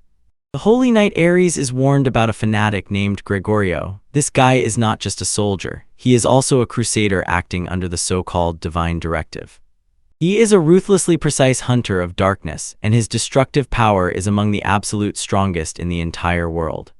And his weapon is a god-level mithril suitcase, a sacred relic created to burn anyone who has even the slightest acquaintance with darkness. Ares knows a terrible truth: if this fanatic ever turns against them, that's it. The situation is not just bad, it is about to become a living nightmare. Because Gregorio has a standing order, if he learns about the Holy Brave One, about our hero, he will not just go against them. This is not a threat, not an option, this is pure hard truth. But Ares understands escape is not an option. He is hunted by a relentless monster. He has only one choice left: to face this fanatic face to face. Meanwhile, in Natsugu's company, our hero answered the same question. Are you a woman who loves women? And did it so that no one guessed. The galactic brain excuse worked, and later Spica told everyone exactly what Natsugu said. Ares is puzzled. What did you say? She looks him straight in the eyes and says, if he had to choose, he prefers men like everyone else. Silence falls in the room. The awkward, completely off-the-cuff cover story of Natsugu was so absurd and so inappropriate that it worked perfectly. He dodged a bullet that was supposed to destroy the universe by pretending to be a guy interested in other guys. Even Ares, when facing a threat that will destroy the world, must admit, Tudu is quite a funny guy, an absolute legend. And again, Ares' nasal problems are already on the way. He is stuck in an abandoned tavern and just waiting for the monster to come through the door. Ilia is so tense she can barely breathe and asks if she should apply some buffs. But Ares throws her that cold look. No needs, that might make him angry. Boom. The door does not open, it is torn from the inside. In the passage stands a giant figure, and from it radiates a pure, flawless, devastating, deadly determination. This is not a friendly visit, this is an order for execution. Without a word, the man rushes forward and, swinging a mace the size of a boulder, strikes. He is not trying to win, he wants to turn Ares into red mush smeared on the floor. Alil screams, but Ares does not flinch even a millimeter. In a burst of movement, he intercepts an attack of god-tier level. The impact shakes the entire building, but the suitcase has not a single scratch. And what does our guy do? He smiles smugly. A cold, terrible smile spreads across his face. He started it, he thinks, I can kill him and call it self-defense. It was not a threat for him, it was an opportunity. The attacker Gregorio is boiling with anger. He roars, DE, and brings down the mace for an instant one-strike head-crushing kill. Ares plays 5D chess and this fool plays checkers. The victim hammer bites into the floor and Gregorio freezes in place, his eyes wide open as if he cannot believe it. The suitcase, the cursed suitcase, which was just standing in front of Ares, now lies on the ground behind him. How did he use this to attack me from behind? Our guy didn't just block, he used his inventory as a combat teleporter. And then the most maniacal thing of all happens. A bloodthirsty psycho stops and smiles. Oh, my friend Ares, glad to see that you are in great shape. He begins to thank God for this joyful opportunity to fight with a friend to the death. This guy has completely lost his mind, while Alila tries to process this stunning disaster in communication. Another woman appears and starts scolding the psychopath. But Ares is already tired of this circus. He points at the giant crusader with a single, commanding finger and orders him with one word. Maniac instantly falls silent and sits down. Absolute dominance is off the charts. It turns out this crazy Gregorio is one of the 10 elite crusaders in the whole world, a holy warrior who hunts demons thanks to a God-given instinct. He came here because he sensed this supposed hero who was screaming in terror, fleeing from some low-level undeads. Now he wants Ares to help him in the holy mission. Ares' response, a look of pure, unadulterated disgust. Get lost, he says, and his voice flows like ice. Your very existence is a burden to me. Absolutely cruel, but this psycho creates a huge problem. Gregorio says he is heading northwest, which was exactly the place Ares was going to lead to conduct the next big power leveling session. If that cowardly hero sees this madman, the entire XP farm for Ares will stop dead in its tracks. Ares cannot allow his perfect, efficient plan to be ruined by some fanatic, so he commits the most gangster act imaginable. He finds out in which church Gregorio has taken refuge and places him under house arrest. You are not to leave the third church until I give you permission, he orders, not a step outside. He literally squeezes one of the strongest warriors in the world like a child. And why do this if he does not want to protect the hero he hates? Protect his mission. If Gregorio kills Tudu, everything will go awry for Ares. This is about cold iron efficiency. Ares throws on a cloak and goes to the church to make sure the psychopath understood. And Gregorio is just waiting for him, spouting pure nonsense about fate and divine providence. He looks at Ares with complete devotion, promising not to move politely and obediently like a good dog. Farewell, Ares Crown, he says, closing the door. Everything is by the will of God. Ares thinks everything is under control. He has already returned with the team and is planning the next move. Tudu's party needs a priest, and this is a new opportunity. Then Amelia's eyes suddenly widen with fear. A figure passes through the crowd from under the hood. It's him. Gregorio has already left. He lied, he never intended to listen. And now the relentless, unkillable psycho is free and heading straight to the party where the hero's team has gathered. The party had a problem and her name was Spica. The team of experienced adventurers included a deadly swordswoman, a powerful elementalist, and her. Level 10, a priestess apprentice, a healer who couldn't heal, a true user of the holy who couldn't perform holy magic. Essentially, she was dead weight. The team was at a complete loss. How to level up a character with 0 attack power. Standard method, a joke, weaken the monster and let her deliver the final blow, but she couldn't even crush a bug. They review options and each leads to a dead end. She is too young, her body is still too immature for a sword or mace. Training would take years they don't have. They look at this timid little girl and see an impossible task.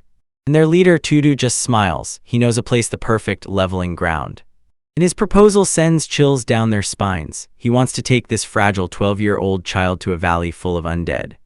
Has he lost his mind? But Tudu's logic is deadly simple. The undead have a fatal, miserable flaw. The one and only basic light spell can destroy them instantly. This is the best EXP farm for the priest, but there is one tiny problem. The flaw is so colossal that the whole idea starts to sound like a suicide mission. Squad swordswoman Arya points this out with a cynical smile, but Spica can't even use exorcism magic, right? The plan died before it even started. They have the key, but the one who can use it has no idea how, and she just needs someone to teach her, she says, while Arya seems to be mocking him. Spica looks around confusedly. Who in this world can teach her divine arts just like that on the go? And then it happens. All eyes in the room slowly turn towards the and finally rest on one man, the quiet and unremarkable leader holding a sword. A revelation covers them like lightning, a memory they buried deep inside. He was not only Tadu Neatsugu, the party leader. He bore another name, a title whispered aloud only in silence and in frightened, trembling conversations. He was called the Demon Slayer. This is not some swordsman playing at being a leader. This is Gregorio, a master of the holy arts of such incredible power that he could tame the demon king himself, and he is already on his way to become the private tutor of this little girl. The entire Undead Valley has just turned into his own training ground. Eris's group followed hunting for a legendary scale enhancement. They arrive at an abandoned church and search for a man named Gregorio, a master of exorcism. Plan to get him to teach their newest member Spica the art of killing demons so that she can finally level up. With new skills, she is able to conquer the next area. The spoke, full of hope, promises to do everything in its power. They step onto the territory of the church. But as soon as they try to knock, they are immediately stopped dead. Up there, something is moving. A figure climbed down the steep wall of the church, defying gravity itself, then soared into the sky and moved through the air in a perfect arc. He lands with a barely audible touch. No speck of dust stirs. The man Gregorio turns to them with a calm smile. "I was just polishing the stained glass," he says, as if walking on walls is the most normal thing in the world. The party completely lost the power of speech. After a tense moment, they sit opposite this eccentric priest. He asks how he manages to stay on the vertical wall. His answer, it's simply faith. Without unnecessary words, they ask him to teach Spica exorcism magic. To their surprise, he agrees instantly. He introduces himself and takes Spica under his mentorship. He doesn't care about church secrets. He believes all humanity must rise to strike down the forces of evil. The only condition, he was ordered not to leave the church grounds. They will have to learn here. He leads them into the yard. The statue of the goddess holding the scales. He explains these scales weigh in the sign of their god. He says to Spec to use divine magic and wield the legendary holy blade. She needs one thing and only one. It is not level, not strength, it is faith. For us, level or physical strength is secondary. He preaches and his voice hums with absolute conviction. We are apostles of the God of order, destroyers of his enemies. Our faith is our weapon. The party ended in a knockout. Does this mean that anyone with enough faith can use these god-tier abilities?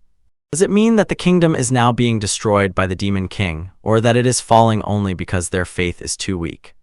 Yes, said Gregorio, and his eyes filled with terrifying, undeniable certainty. It hurts me, but it's true. Their faith is weak. That's why we exist, to carry their faith for them. To drive out all troubles, a priest who no longer fights has no reason to exist. This is our duty. Tired of sermons, the hero's partner challenges him. If you're going to say all this, I hope you can use magic yourself in practice.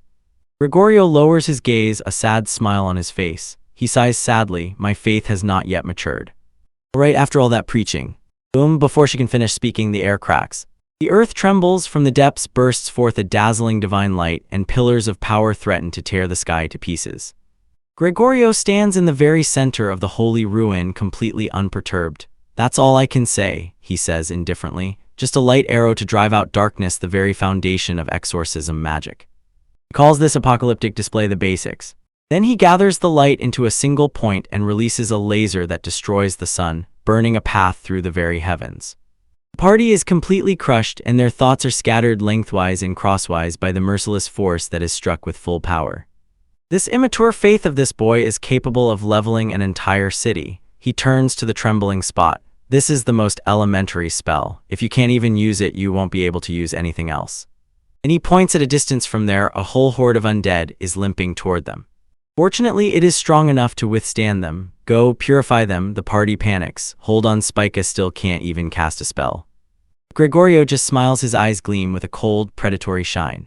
When you face the forces of darkness, that is when your faith is revealed. He whispers, don't worry, Sister Spica. If your faith is true, then surely God will answer your call too.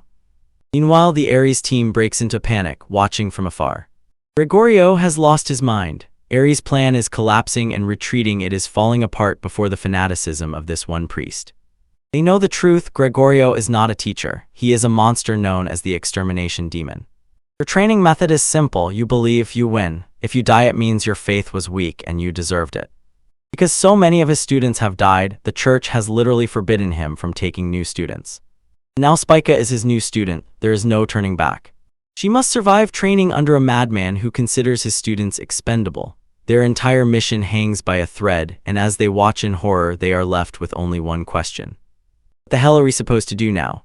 While other so-called heroes barely survive, our guy is about to blow the whole game up, so the story begins with Spica and her company preparing for a big mission. She presses her chest, grits her teeth, and endures through the pain. Why? Because otherwise her armor won't fit. This is not for show, this is harsh reality how a novice adventurer survives. Her friends watch, in their eyes both admiration and anxiety. One of them asks about the cross she is holding.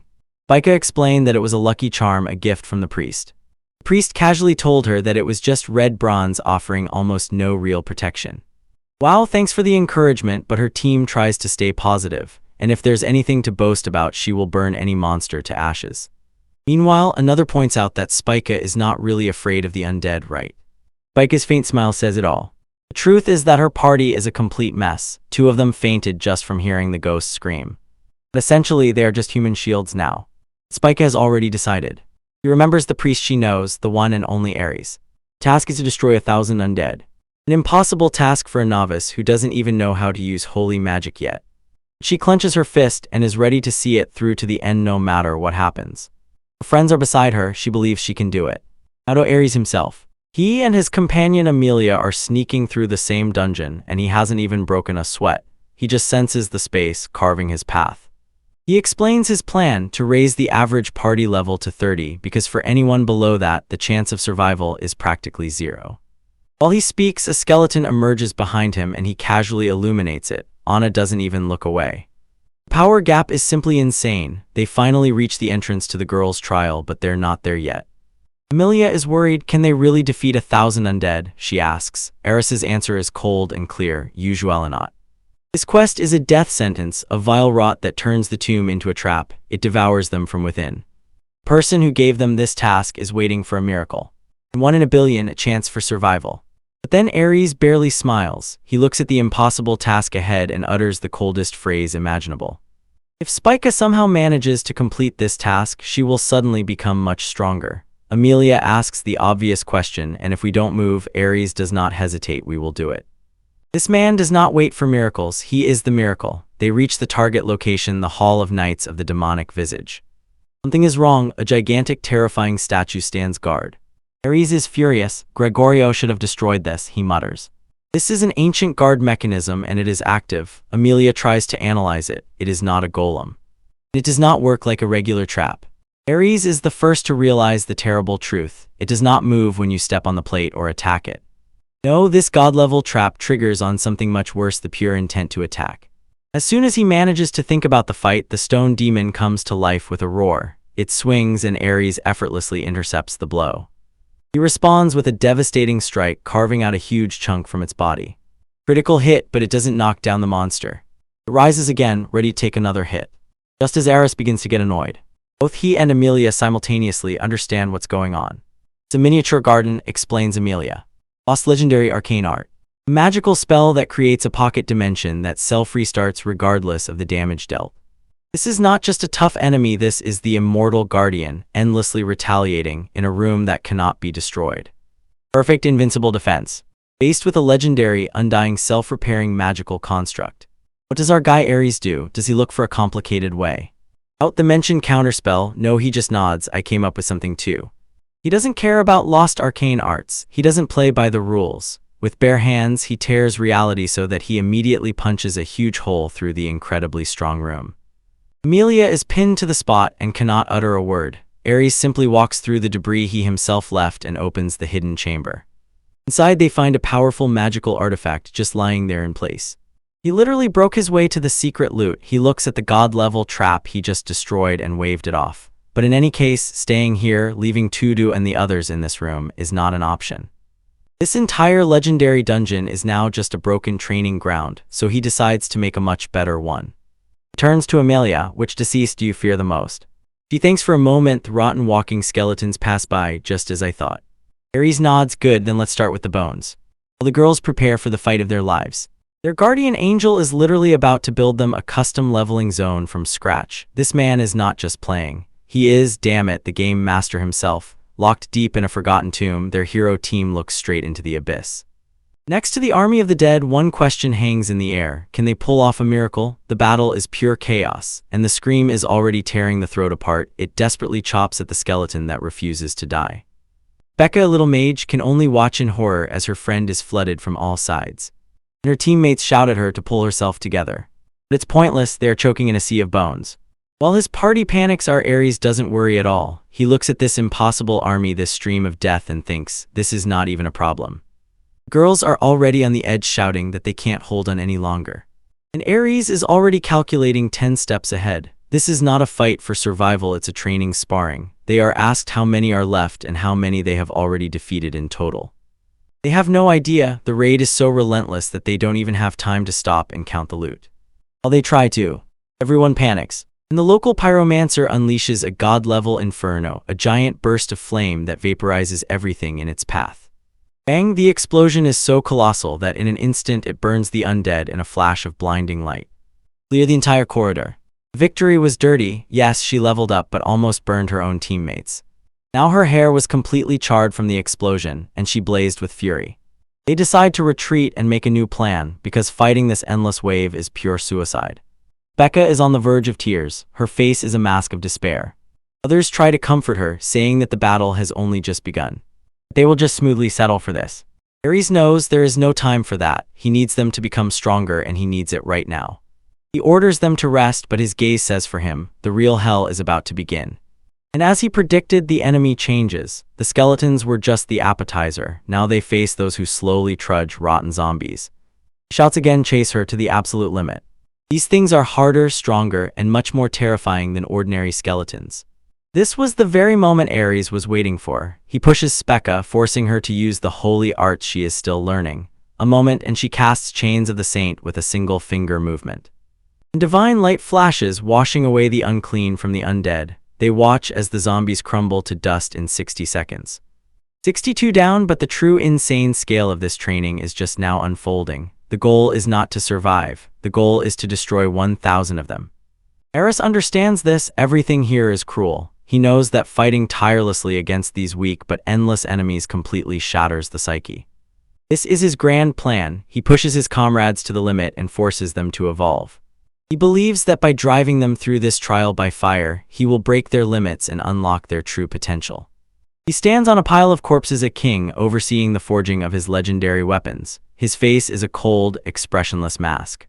He knows a long road lies ahead of them. He does not just react, he calculates every variable, their progress. The Spike Estate is the most probable future. And as for the expectations of the man who initiated this trial, Ares thinks to himself, to hell with all that.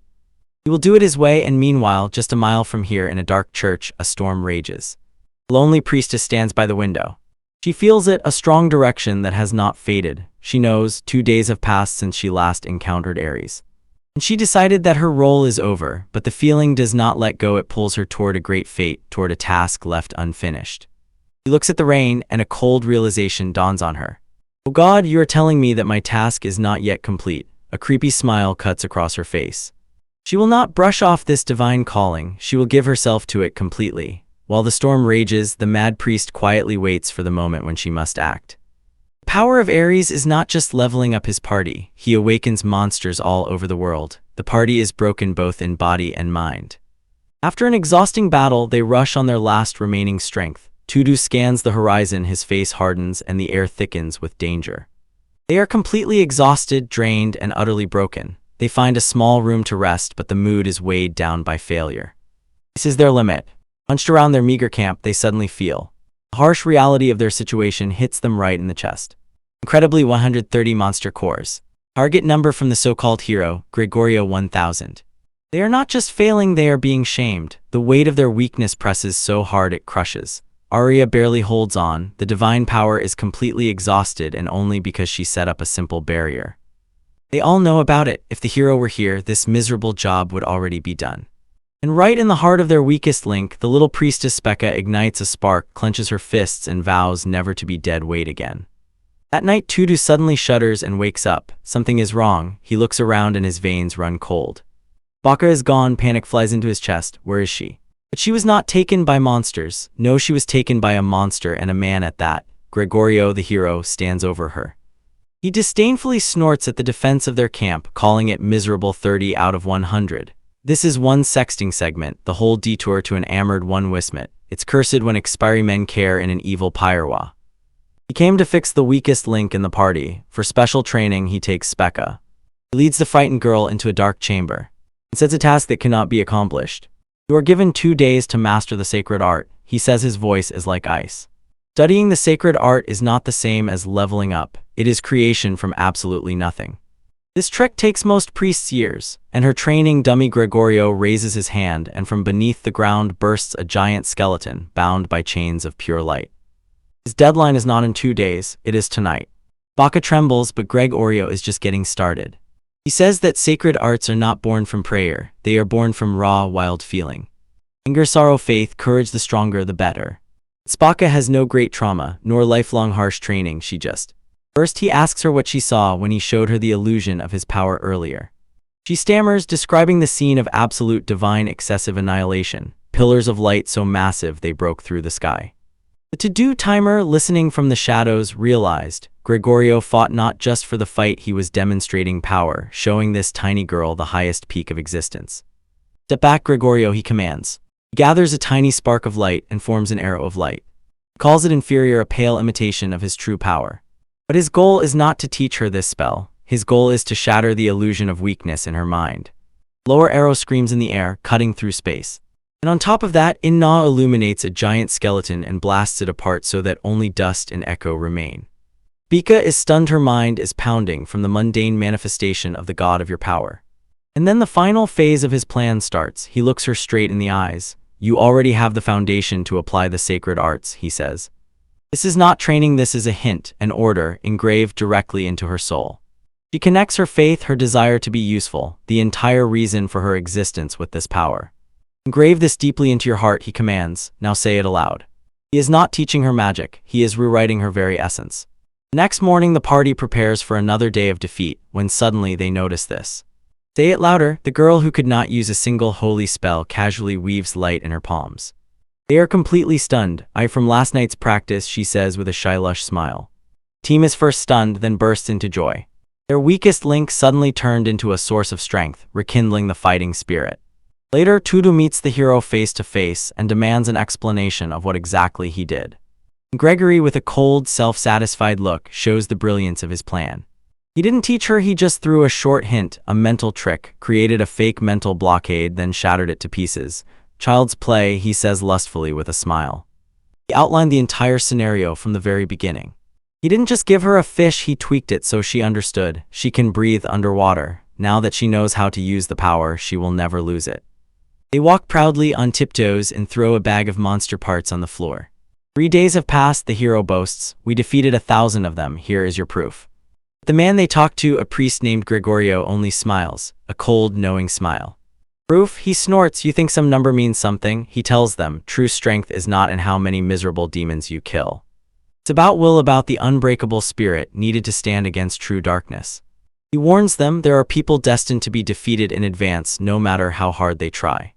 He examines the little mage, Spika, and sees potential in her, but immediately reproaches her. She borrowed power she did not earn. Girl trembles. Gregorio's words seem to ignite the hero from within. The hero puffs out his chest. You are right, we have nothing to fear, not even the Demon King. Filled with new confidence, he makes a fatal mistake. I have the blessing of Asgrid, please teach me your ways. And then everything goes awry. The name Asgrid strikes Gregorio like lightning. The benevolent priest vanishes instead, something terrible appears. An aura of absolute, suffocating power bursts from him. The entire heroic party freezes in place, stunned by pure, merciless fear, paralyzed by horror. The body does not move. Gregorio's voice falls to an icy whisper. Below level 30, you won't even be able to move a finger. This is not magic, this is not sacred art. This is a chasm of god level, an insurmountable wall of power. He leans closer and the smile disappears. It is replaced by a look of pure contempt. Holy hero, I have heard rumors. The party finally understands it, the expression in those eyes. This is not the look of an ally. And he tells them a story about a city wiped off the face of the earth by a single high-level demon. The demon, who slaughtered everyone to the last one, calmly turned around and walked away, leaving behind only ruins and bodies. The hero's party listens to this in horror. Gregorio was still a child, the only survivor, hidden by his parents in a chest. He spent the night listening to screams and fear, trapped in darkness, while the monster with blade stars hunted outside. That night broke him and at the same time forged a bloody miracle, the ability to create holy arts. A single burning intent to destroy every enemy of the divine.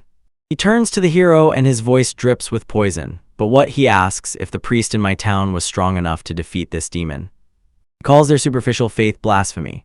Our meeting is fate, he declares, for there is no place for weakness in a holy hero. Your weakness is a sin, he growls, grabbing the hero by the throat. The party is stunned, completely powerless. The demon who destroyed my city, Gregorio asks, a psychotic smile spreading across his face. Don't worry. He gestures toward the coffin-shaped chest he is carrying. The outer layer of this forbidden chest is made from skin peeled off it. He caresses the box made from his worst nightmare, laughing like a madman. Every time I look at it, my faith grows stronger.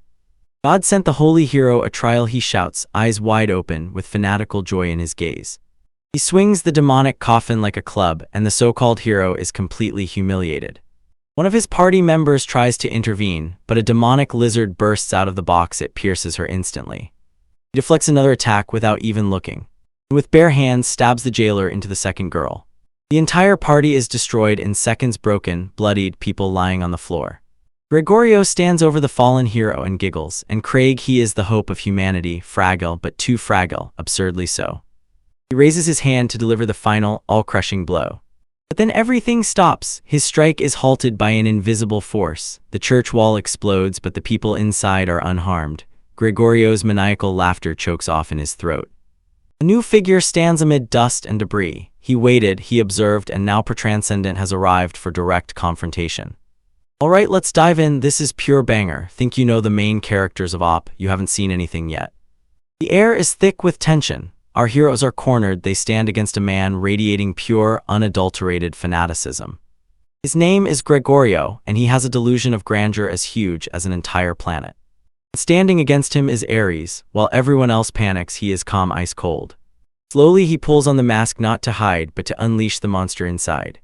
Becca can barely whisper his name, her voice trembles, and she already knows what lies ahead.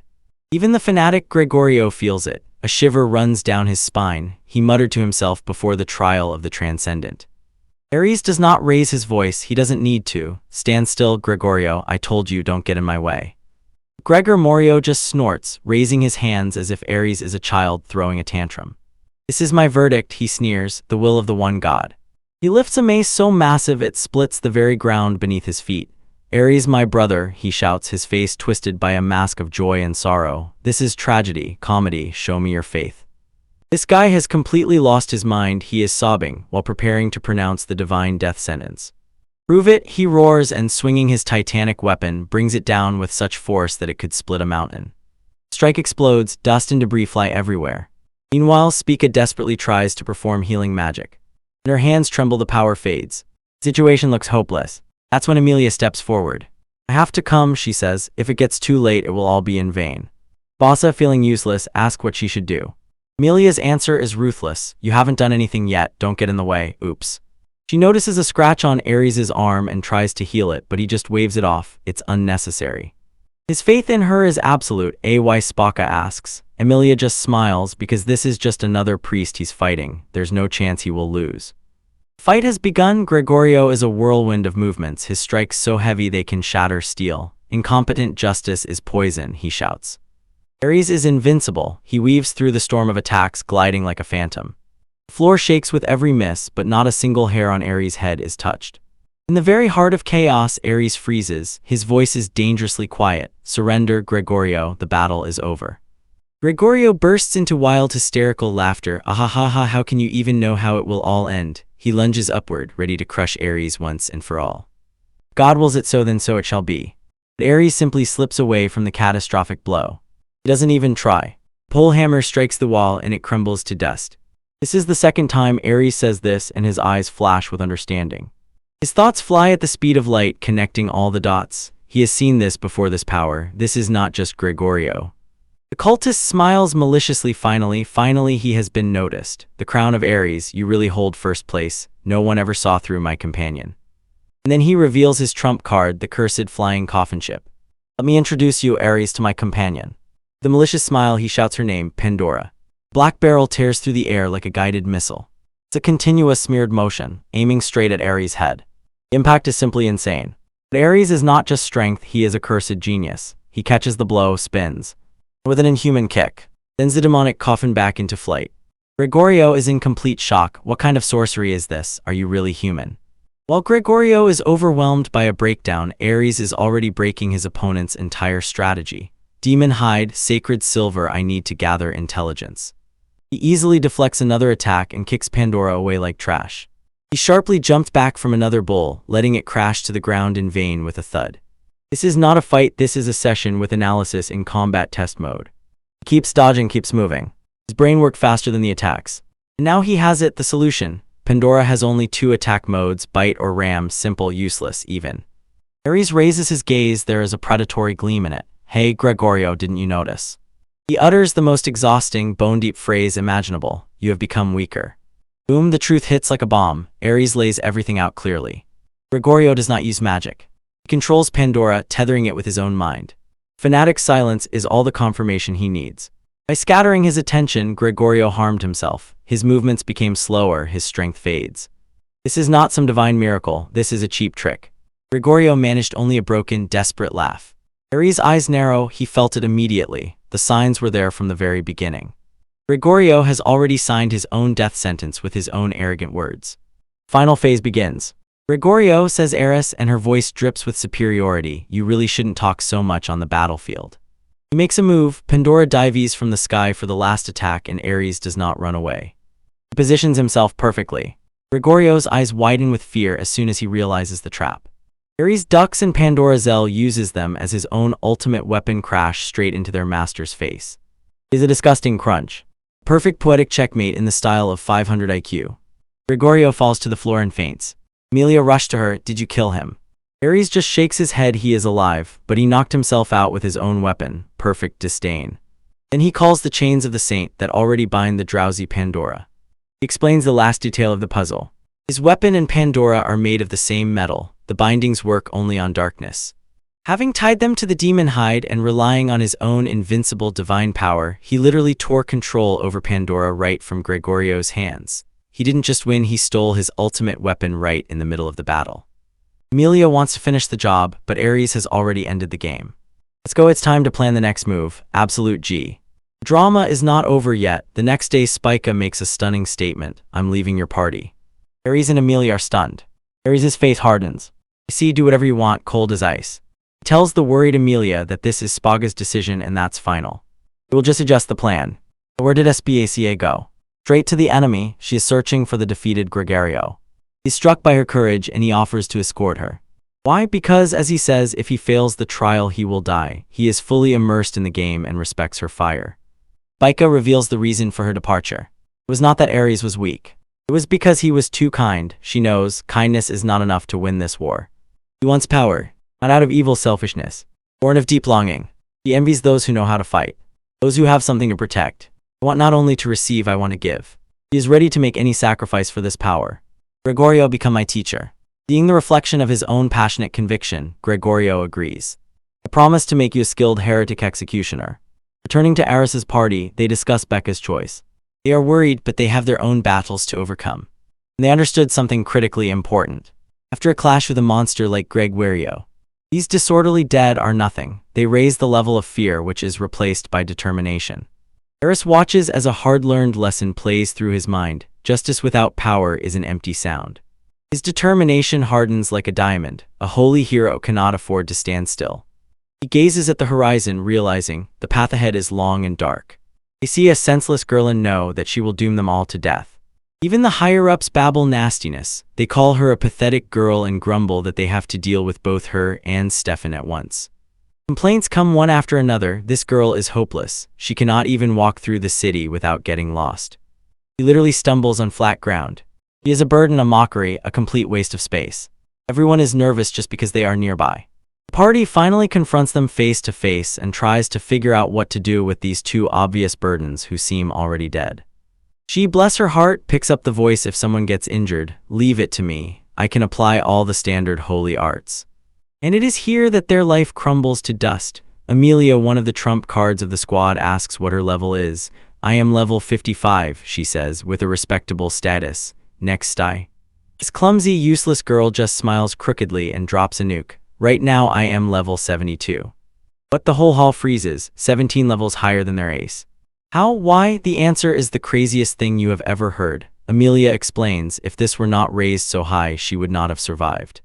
This girl is unrealistically clumsy. Her stats were leveled up to God tier so that she would not accidentally delete herself from existence. She is a walking tank and her only enemy is her own 2 legs. And even knowing this, they still see her as a burden. The leader of the Aries party just drops Stefan on them and washes his hands of the problem. They can't even take control of Sty. He behaves like an excited puppy who needs to be told, lie down, and given the command, stay. She understands it is literally her nickname. Pathetic. While these fools are struggling with basic party control, Stefan is already working on a completely different plane of existence. The camera shifts to the so-called heroic party. They are forging a path through the deadly Golem Valley. This place is a zone of high-level nightmare. They are underdeveloped, weak, and cannot handle even one monster without their strongest fighter. Even the air presses down and destroys their spirit and endurance. While they complain, one of their members, the quiet beast girl Gresha, involuntarily steps aside. And who does she find waiting in the shadows? Stefan. This is not a friendly meeting. The master calls his instrument to heal. He offers her food, 10 skewers of meat. She devours them all. And as soon as she manages to finish, a spear appears before her eyes right in the center between them. Deadly determination presses immensely. Gresha, he says, and his voice drips with ice, here is your payment. It was not a gift, it was an advance, a contract. He explains that the hero's squad is weak and pathetic, and that only she can protect them in an extraordinary situation. He has already saved her life once, but that is not enough. He accepted his reward, and now she owes him results. He lifts the last wooden skewer, a piece of trash. If you do not meet my expectations, he threatens, and his eyes flash with terrifying power. I will stab this skewer into your body. The primal fear in her eyes is absolute. She understands. He has already established complete and total dominance. But he is not just a monster, he is a strategist. He broke her will and smiles, so I have a little gift for you. Gresha returns to his party. Everyone around has no idea. Gresha, what happened? Where did you get that? She stands before them, not a frightened child anymore, but a warrior. In her hands is a gigantic Godro battle hammer, a gift from a kind person she met in the alley. Gathering courage, she proclaims, I will fight too. Their goal is Golem Valley, the gods level zone, which was supposed to insanely boost them to incredible strength. They think they are ready, they think they are strong. They are dead wrong. This is not a playground for beginners. This is the Valley of Enchanted Dulce, a wild canyon held under the power of the ancient. This is one of the most dangerous zones in the entire world, a place the hero will have to conquer to meet the Demon King. As soon as they step inside, they are immediately detected and an ambush is set up. These are not even bosses, just basic, round hobos patrolling the entrance, and Tadu's party is already overwhelmed by defeat. Swords clang uselessly against the stone while they grasp at each other to cover themselves. One of them, Arya, suddenly freezes completely as I approach her for the final blow. If Remus had not managed to smash it to pieces at the last second, she would have been smeared across the rocks. From the cliffs above, our boy Ares watches this entire pathetic spectacle. He instantly sees the truth. They fight against the Welcoming Commission, absolute small fry from the valley. They won't last here even an hour, no talk of leveling up or language. As expected, the fake hero with his gang tucks his tail and runs back to the city. And for Ares, this is only the beginning. He looks over his own team and a confident smile blooms on his lips. Time for plan B, he says. While Tudu tends to wounds, Ares leads his gang to a mysterious church hidden in the mountains. Secret training ground for mastering this region. He knows random pounding is for fools. To conquer this place, they need a new strategy, a new level of power. And as soon as they cross the threshold, they are met by a real mountain of a man. The girl Stefan mistook him for an ogre and got a sharp reprimand from the old woman. He is not some mindless monster, he is a giant kind, descendant of an ancient and mighty human tribe. His name is all spelled. A legendary warrior who voluntarily dedicated himself to training the holy hero. The old woman, Madame Karina, is a legend herself, the most famous figure in the entire valley. And it does not impress her. She stares at Tudu with a piercing gaze and her words drip with frank disappointment. The church wants him to become the strongest in the world. And she only snorts contemptuously, you are still weak for now. Her voice cuts deeper than any sword. She orders everyone to prepare. It's time to see what this hero is truly made of. They step into the training yard. The legendary holy sword Tadu is taken from him instead. They give a simple heavy steel longsword. The rules are simple, no killing. The first to lose consciousness loses. Karina suggests making it 1 against 4 to be fair, but Tutu, full of foolish pride, demands a one-on-one duel first. Karina just smiles reckless courage. I like it, she snorts mockingly. She turns to Ulz. Don't soften him, she orders. The boy still doesn't know how to control his own strength. His fingers crack, joints pop, on his face a terrible wide smile. Come on, holy hero, don't hold back. Fight begins. Ulz raises a mute battle cry and rushes forward like a freight train of pure power and fury. But wait, the story abruptly cuts off. While the fake hero is being finished off with blows, the real plot unfolds somewhere else. Aries and his company have arrived to meet Madame Karina. She already knows everything about him. Lord Tumanu is causing waves all over the world. All she can do is weakly hint, and the one who really takes charge is Aries. He is the only one who can see the matter through to the end. Then a bombshell drops. At Aries' party, quiet Stefan unexpectedly emerges from behind him. And Mademoiselle Karina freezes, her eyes open wide in complete shocking disbelief. Aries, she says with a slightly trembling voice, this child is. Everything falls into place. Her name is not Stefan Barand, it is Sti Barand, daughter of Selefthi Byronid, cardinal of the Holy Church of Agrid. Aries thought she was just a powerful sorceress. He had no idea. She traveled with the daughter of one of the most influential and powerful figures on the entire continent.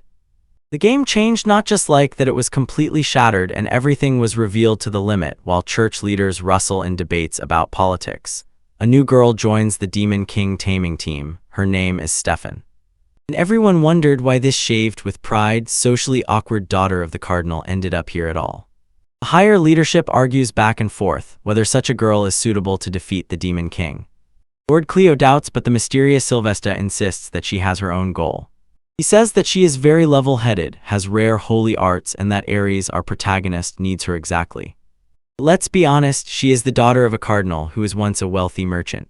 For other participants, her life is more valuable than theirs, but her presence is a burden.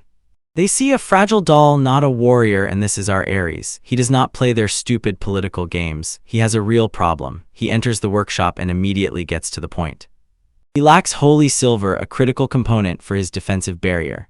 The workshop master shows him a single lonely cartridge made from the same substance. Rare prototype of a weapons dealer. It is essentially a priceless paperweight. Holy silver is so rare and expensive that mass production of bullets is a dream from the realm of fantasy. This is a novelty, a joke item. For Aries, this is a lifeline. He admits that he once used 4 holy silver knives as intermediaries for the barrier, but lost 2 in a brutal battle.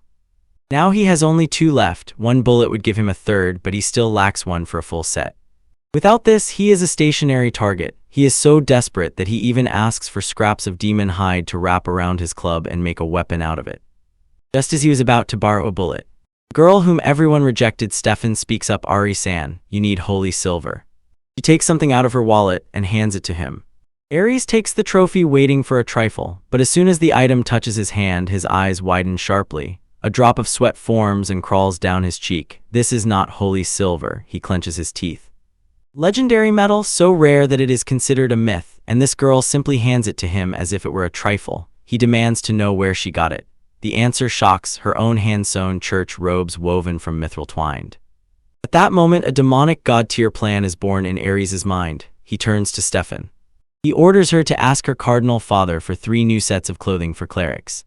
And as soon as she agrees, we see a terrible smile spreading across his face. His inner monologue is pure, unadorned genius, as befits the daughter of a wealthy merchant. She has money, and as soon as the slaves arrive, we will undress her and take the mithril. Others can only freeze in horror. This man is not a priest, he is a demon. Meanwhile, on the training field, the so-called holy hero experiences absolute and especially emphasized humiliation. He lies face up in the dust, completely humiliated by the instructor. The problem is that he has all the power of the world but does not understand it, just a boy with a huge sword. The instructor calls the next performer, and a little girl named Gresha raises her hand. She silently approaches, gripping a battle hammer larger than her own body. With a terrifying roar, with one swing she destroys the stone courtyard. The instructor freezes without words. He looks at this tiny girl radiating colossal power and realizes, you are not human, right? And here is the most terrifying moment. We look into Gresha's thoughts. Once she was a being of extraordinary power, queen of the great forest with no enemies. Even she, a true monster in human form, considers her power nothing compared to that mad priest. She knows with absolute certainty that Ares stands at a level she can never reach.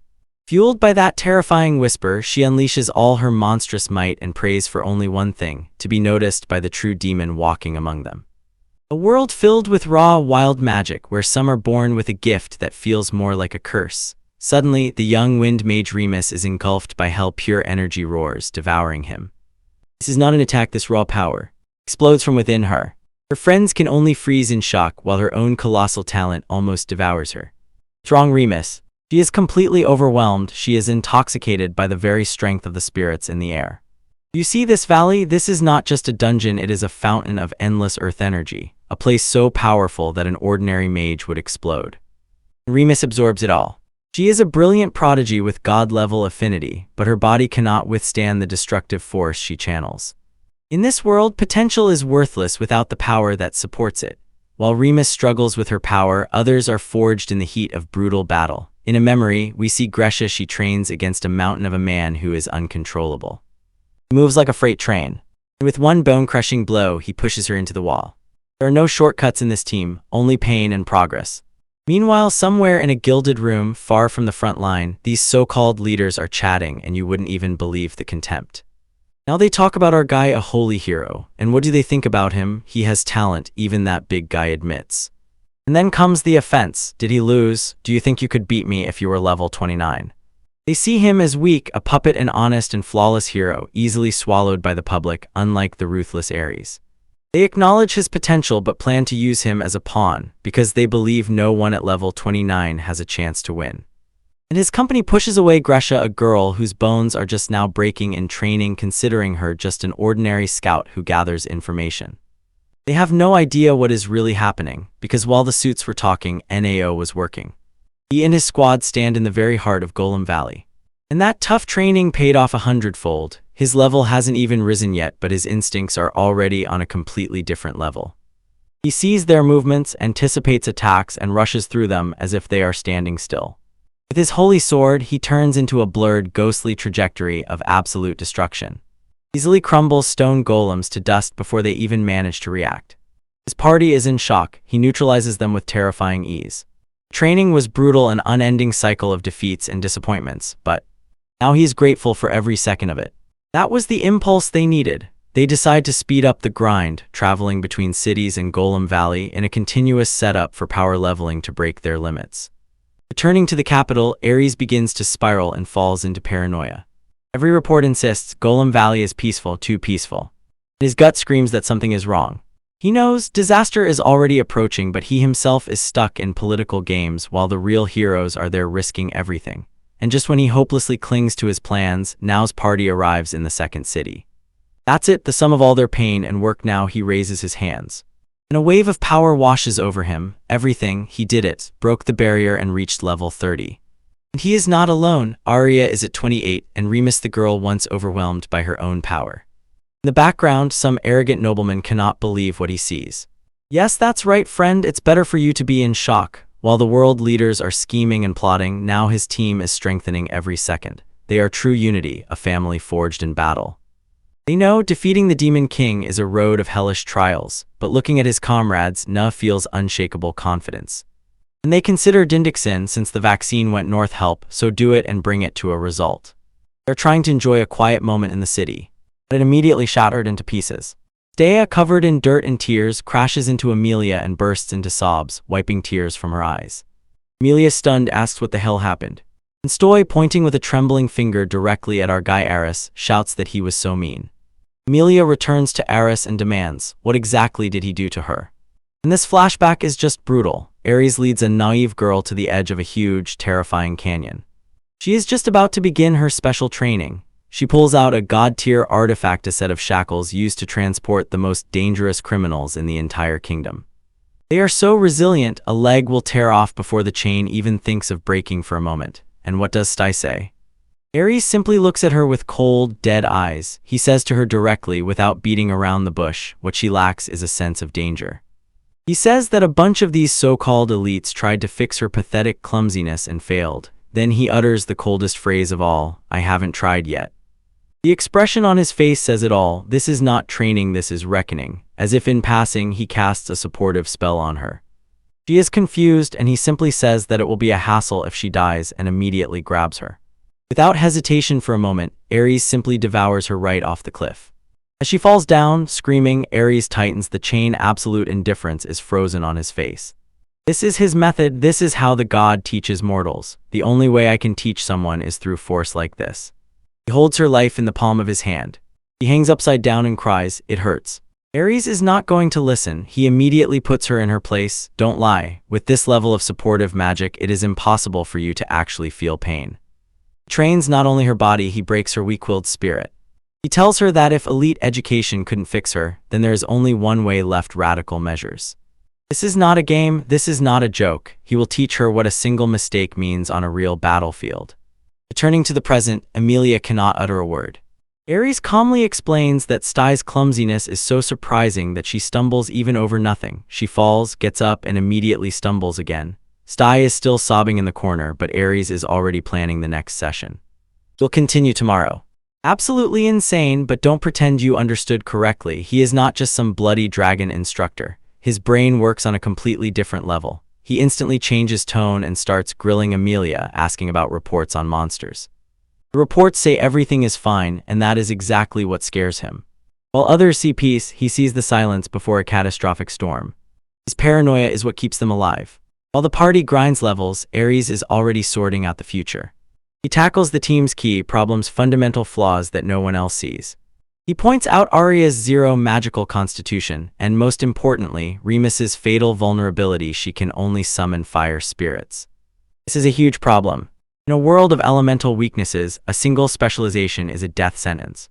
Even Stai understands this basic idea. Missing the monster's vulnerability is a fatal flaw for a spirit mage.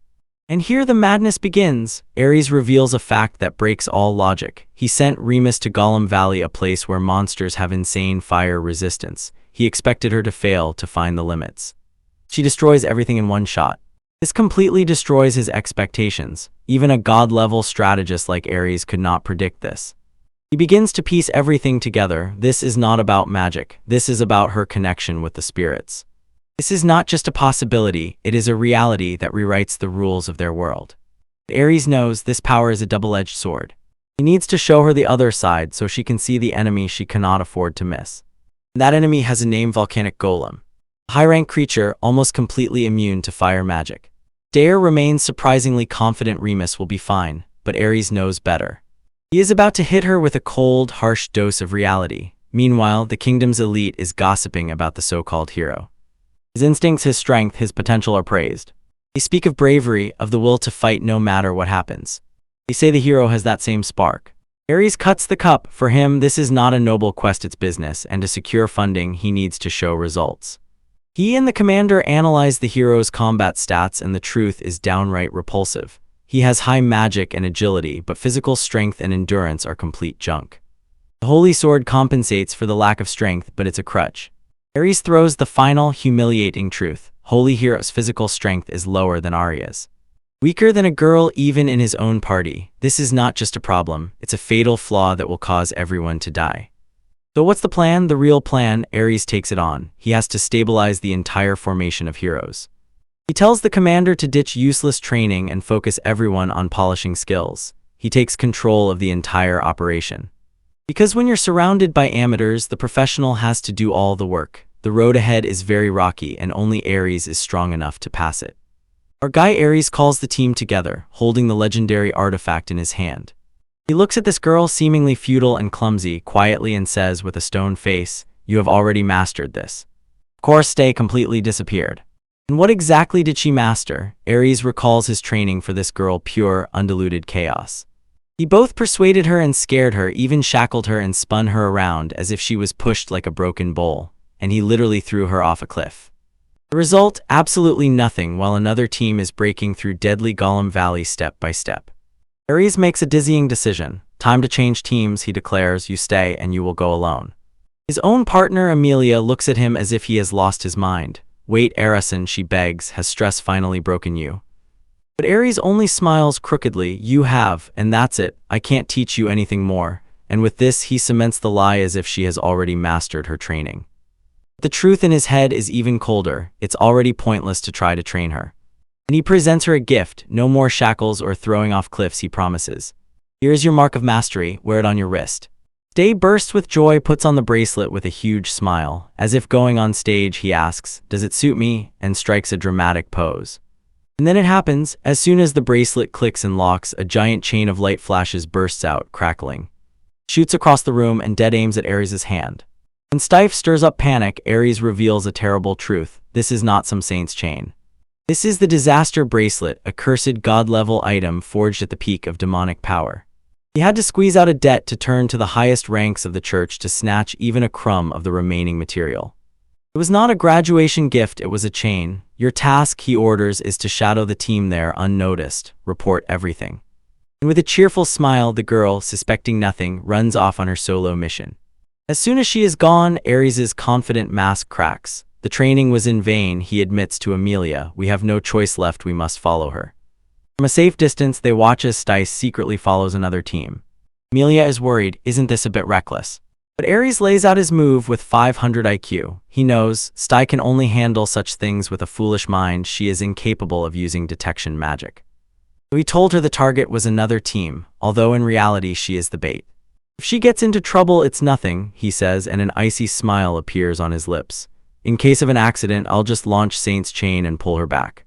This guy literally screwed a cursed tracker onto his comrade to use her as live bait, and suddenly a panic report comes from Stice. Asan, there's a monster. From the canyon walls emerges a hulking stone homunculus, ready to crush her. Ares is already ready to jump, thinking her luck has finally run out. Then Stice casually raises his hand. The ground beneath the golem cracks and crumbles. From below, a colossal hand made of pure earth tears outward. Crashed into the monster and threw its body, weighing several tons, into the sky. Ares and Amelia remain completely speechless. Spirit magic, Ares whispers, not believing, this is the first time I've seen something like this. His worldview shatters completely, he was deceived. For years this girl hid her true power, her clumsiness was just a game, a long con she has been running since childhood. His thoughts race, he imagines the worst. She endured his insane, humiliating training without any complaints, all for some unknown, terrible purpose. She's a servant of the Demon King, he realizes, and fear whitens his face. There is nothing more terrifying than a person with firm determination. And just then, when Ares experiences a complete mental breakdown, convinced he had raised a master deceiver. Testing jumps on an absolutely flat surface. I fell, she groans. The other side, the one she was reaching for, just looks stunned and helpless, as if she doesn't understand. And then with the brightest, most idiotic smile you've ever seen, he waves to them. Hello, Remus-chan, long time no see, what a coincidence. The terrible chief spy turned out to be just a klutz who got lost and accidentally ran into her friend. Just as you start to think the dungeon crawler has become predictable, the world literally turns upside down. Figure falls from the sky down and crashes into the ground with impossible grace. It's not a monster, not a curse, is it a girl? She just brushed the dust off herself with a smile and she's fine, although a fall that would have killed any normal person would have crushed her flat. As soon as someone tries to process this, she crashes right into our hero's party and the situation jumps from weird to pure madness.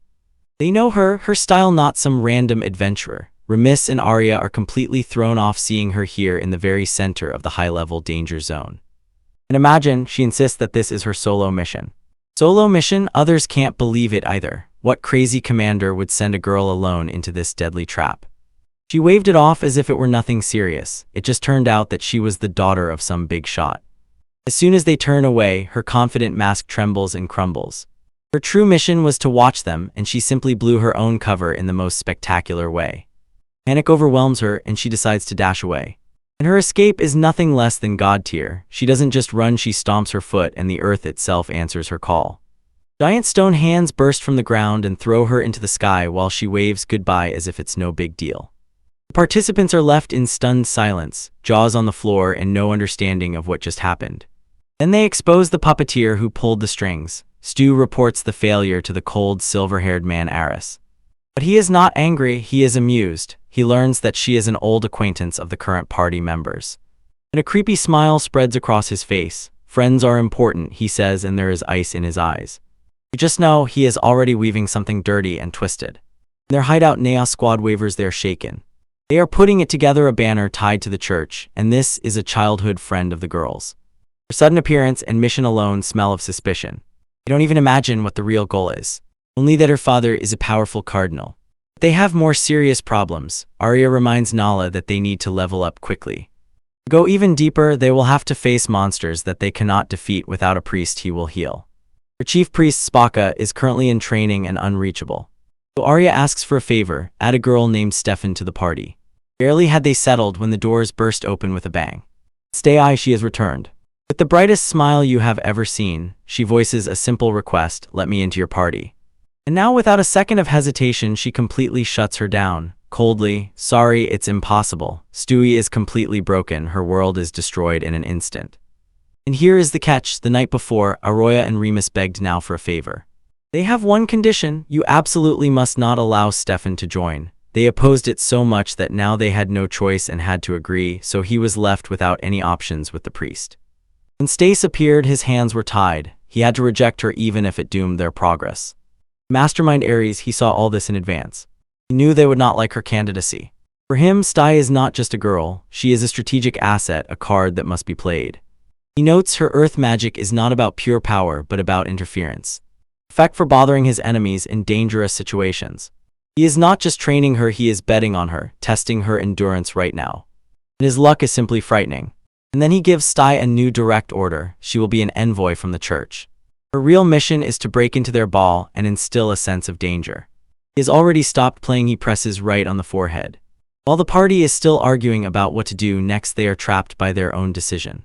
And someone knocks on the door with a mad knock. Stare again, they instantly tense up, deciding that the church sent her as an assassin.